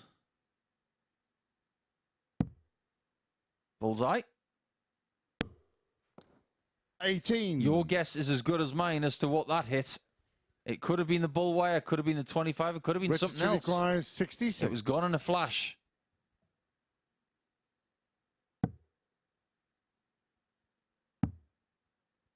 Double top. 46. James, you North require misses 50. Out on the most northerly double. He said this would have been a good punt to end the night with. Yeah, that's game shorter than the first start the game. James Hurrell. If you think about what Hurrell has done this year, he's finished the job Second leg is James after a lot of long days in tournaments, winning the likes of the Scottish Open. That was a very, very long day. In fact, it was a long weekend, wasn't it? I believe he also got the Isle of Man, which is a similar sort of thing. Massive 140 attendance. You ever been to that tournament? No. No, neither have I. I've only been to the Isle of Man once for an exhibition. 81. I really enjoyed it, actually. Is the Isle of Man the one that's down this way, or is that... No, that's the Isle of Wight. Right. That's where Keegan Brown's from. Isle of Man's 140. in the Irish Sea, in between Liverpool and Dublin. I remember that exhibition because it was the first time I'd ever worked with Martin Adams. James Wade was there, Simon Whitlock.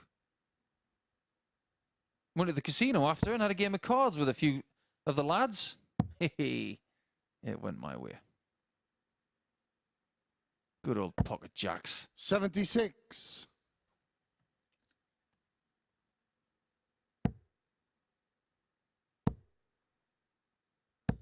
See, I think that technique of North suits him better when he's throwing a bit quicker with no stopping point. Just letting it flow. Not going to help him in this leg, though, because Hurrell's in position. 65. Leaving 80, that's a good, smart move.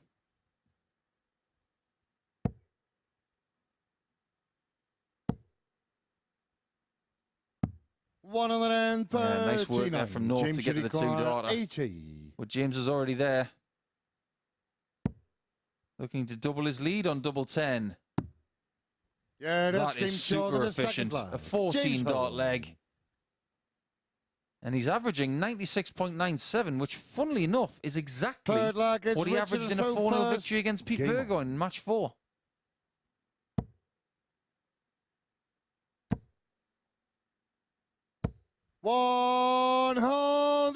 First max belongs to Richard North. Now, one of the things you could have had a little wager on was James Hurrell to be king of the Ocky, or indeed Richard North to be king of the Ocky. 96. In order to get that, you have to have the match winner, the most 180s, and the highest finish. 65. So if Hurrell won from this position without getting a maximum, he wouldn't be king of the Ocky.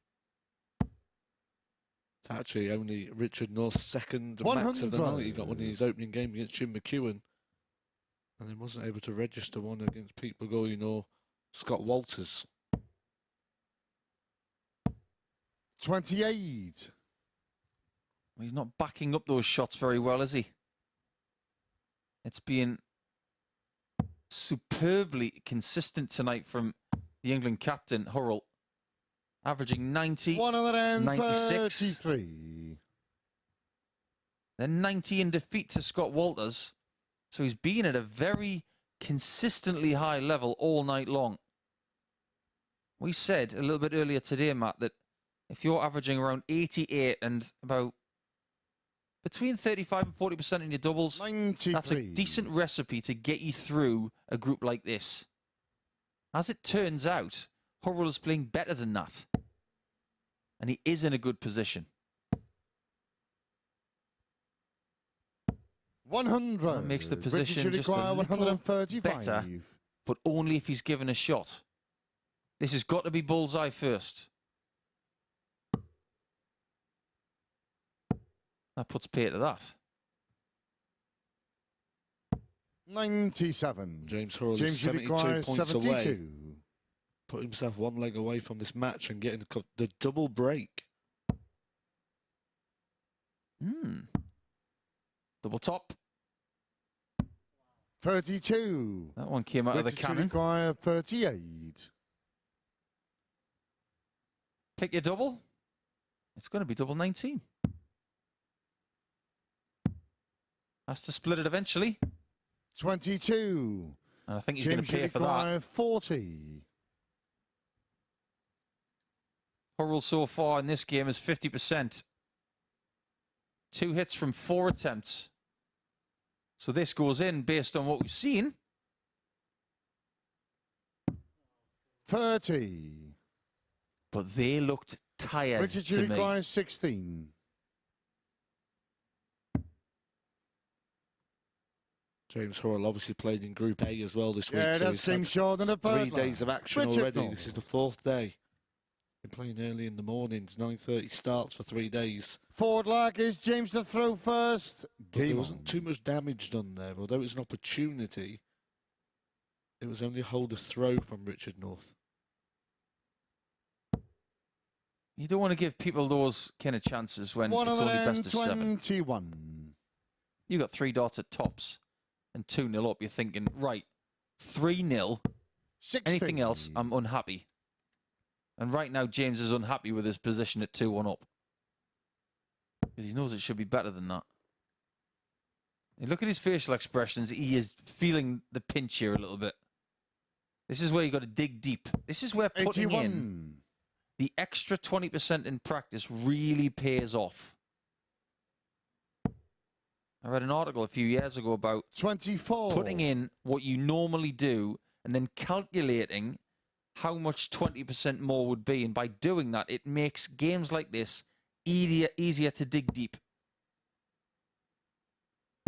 99. One of our staff here at the MODUS Super Series, by the name of Stefan Everard, he informed me about an unbeaten streak that Richard North once had in a darts league in Hampshire. 140. He had an unbeaten streak of games over 90 games. Over 90 45. games. Can you imagine James that kind of unbeaten 60. streak? No wonder he's a confident individual. Quite good. We are a hotbed of talent that comes from that area. Absolutely right. Ooh, that was a bit of a miss. 28. All's not lost. He's only got a lead of 247. 41. James, you require He's missing 32. by far. That'll be the concern.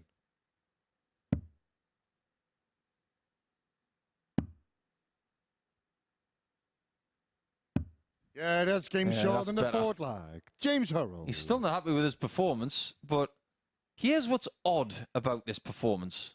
5th leg is It's Richard to throw nowhere first. near Game what on. James Hurrell can do, but he's still averaging 89. This is what an England 140. captain can do. He's having a bit of a miserable time of it on the outer ring. He's only hit 3 doubles out of 11 attempts, but he's still averaging 89.28. This is gutsy. 60.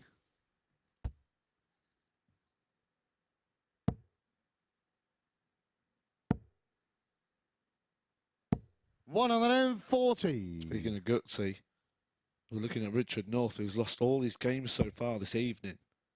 He's 3-1 down, and then he produces back-to-back 140s. 100. Yeah, he's just not going to go away. You think Richard's going to go back to the tour? Think that's in his destiny, or do you think he's had his chance? He's only 41. 32, but you would gauge from his performance so far tonight that there's a lot of work to do before he was to get back there. Yeah, you'd say that he's got enough pedigree in the things that he's done that would 140. suggest he could go back there. But what the timeline is for that, I don't know. I think it's 2 years away. I think there's a lot more work to do. He's got to find a set of darts that he loves, that work. Here's one thing you can do, Richard. How about a small 20? Don't go anywhere near that 60. Oh, that's why. 125. Listen to your Uncle Asset. Go to the small 20, or you could do a Diogo Portela and go for the double 14.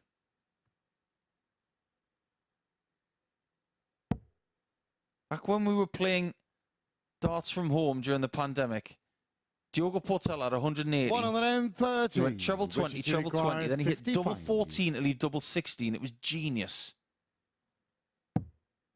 This has got to go. 35. That might be that. James, you require 71.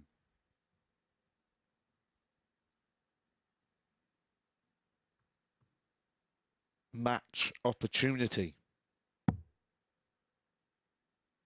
Should get a match start if he stays straight. Been a problem for him all week.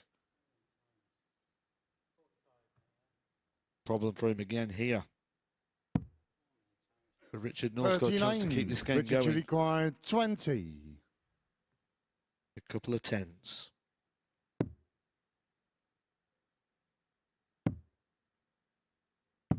And that No score. could be all she wrote for this one. James, you require 32. 3 darts to get it wrapped up. Hit 3 doubles already. Took him 11 attempts.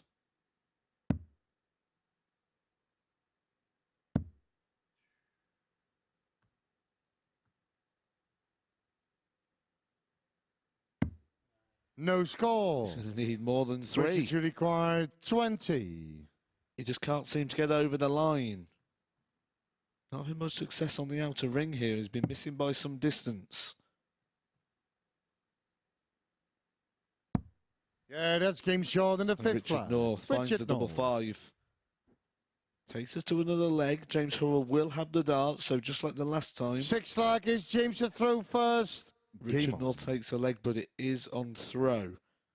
So not a lot of damage done.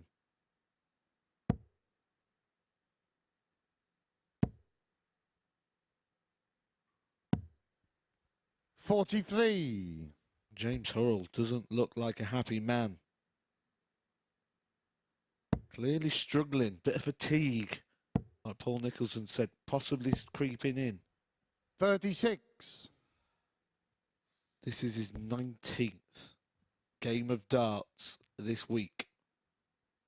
Played 15 games in Group A. This is 4th game in Group B. 140.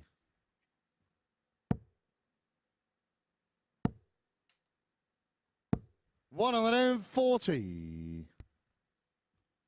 If Richard North can somehow pull this back, get 2 points on the board, he'll keep his hopes alive of getting through this group. 60. Sort of feel if he loses this, it could be all over for Richard North. 180. Who's actually starting to find some of his best stuff. 140 backed up with a 180.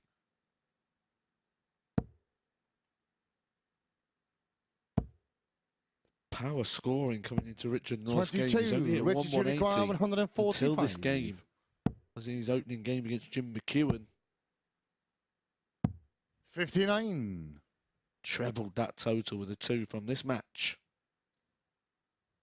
And has really stolen the darts here off of James Hurrell. And if we do go all the way, it will be Richard North throwing first. 100. Richard, you require 86. He might have 6. He's thinking about it. Yeah, that's game short in the Richard 6th North. flag. Richard North. He thought about it. He thought about setting it up, and then just thought, nah, I'll just hit the ball. 7th final leg. It's Richard to throw first. Game on. Levels the game up. And now's the darts to get his first points on the board. He's lost his first 3 matches tonight. 100. His best performance probably came against Scott Walters, but Scott Walters was fantastic in that game with 105 average. Despite some power scoring from Richard, he was not even able to get a dart at the double. 140.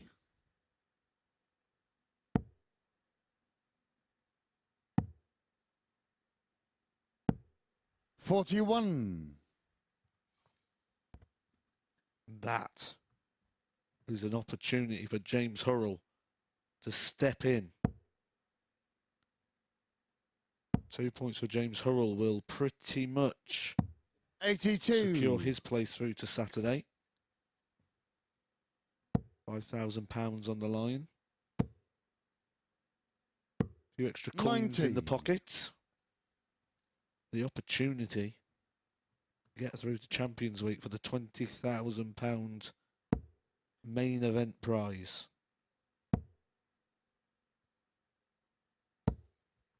'81. James has certainly got a bit of a march in the front 9. A little bit of frustration there for Richard North. 60. Not happy with a low dart. Releasing a little bit late. Sign of just trying to place the darts in the board rather than throwing them, propelling them through the air.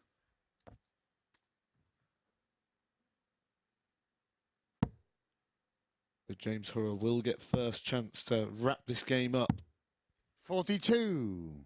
He'll get first and James second chance 98. to wrap this game up because Richard North cannot check out on 168.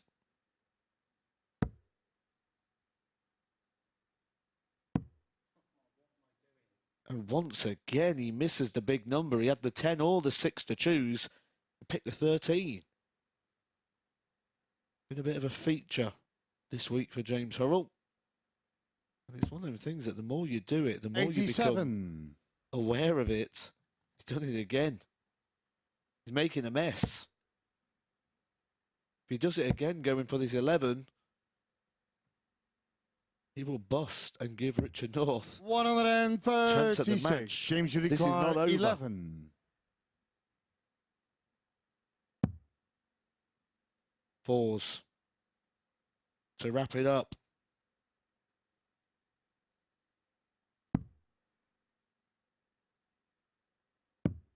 Seven.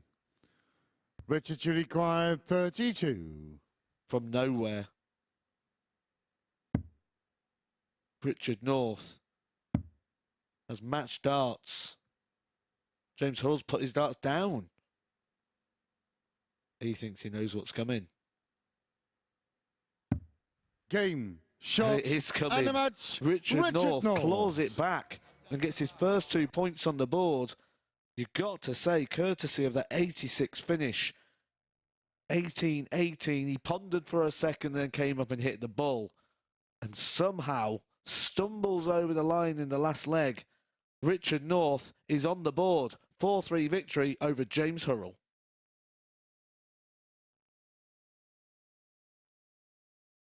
Paul, kind of a weird end to a weird night.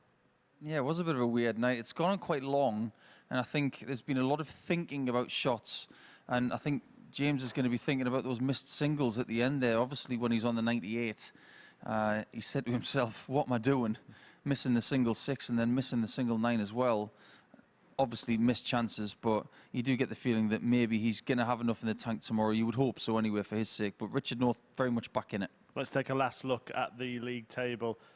The halfway stage of this group. It's a strange looking table as well, considering what we've seen. Scott Walter's top of it seemed to dominate the night, but then level on points with Jim McEwen, who didn't really play that well. Yeah, I think your facial expression is just painted the picture, because 6 points for McEwen in second position. It just doesn't make sense considering what we've seen, actually. McEwen didn't even play that well tonight, but he's found himself in second position. James Hurrell should have won that game and should be at the top of the tree. But now we've got a bit of a melee there with 2 players on 2, 2 on 6, and James Hurrell is the meat in the sandwich. Yeah, anything could happen tomorrow. Scott Walters won his first 3 matches. He had a personal best average. He had 8 ton-plus checkouts. He only won 15 legs, so that's more than half of the legs that he played. He won with 100-plus checkouts, but he missed 8 match starts to make it a clean sweep.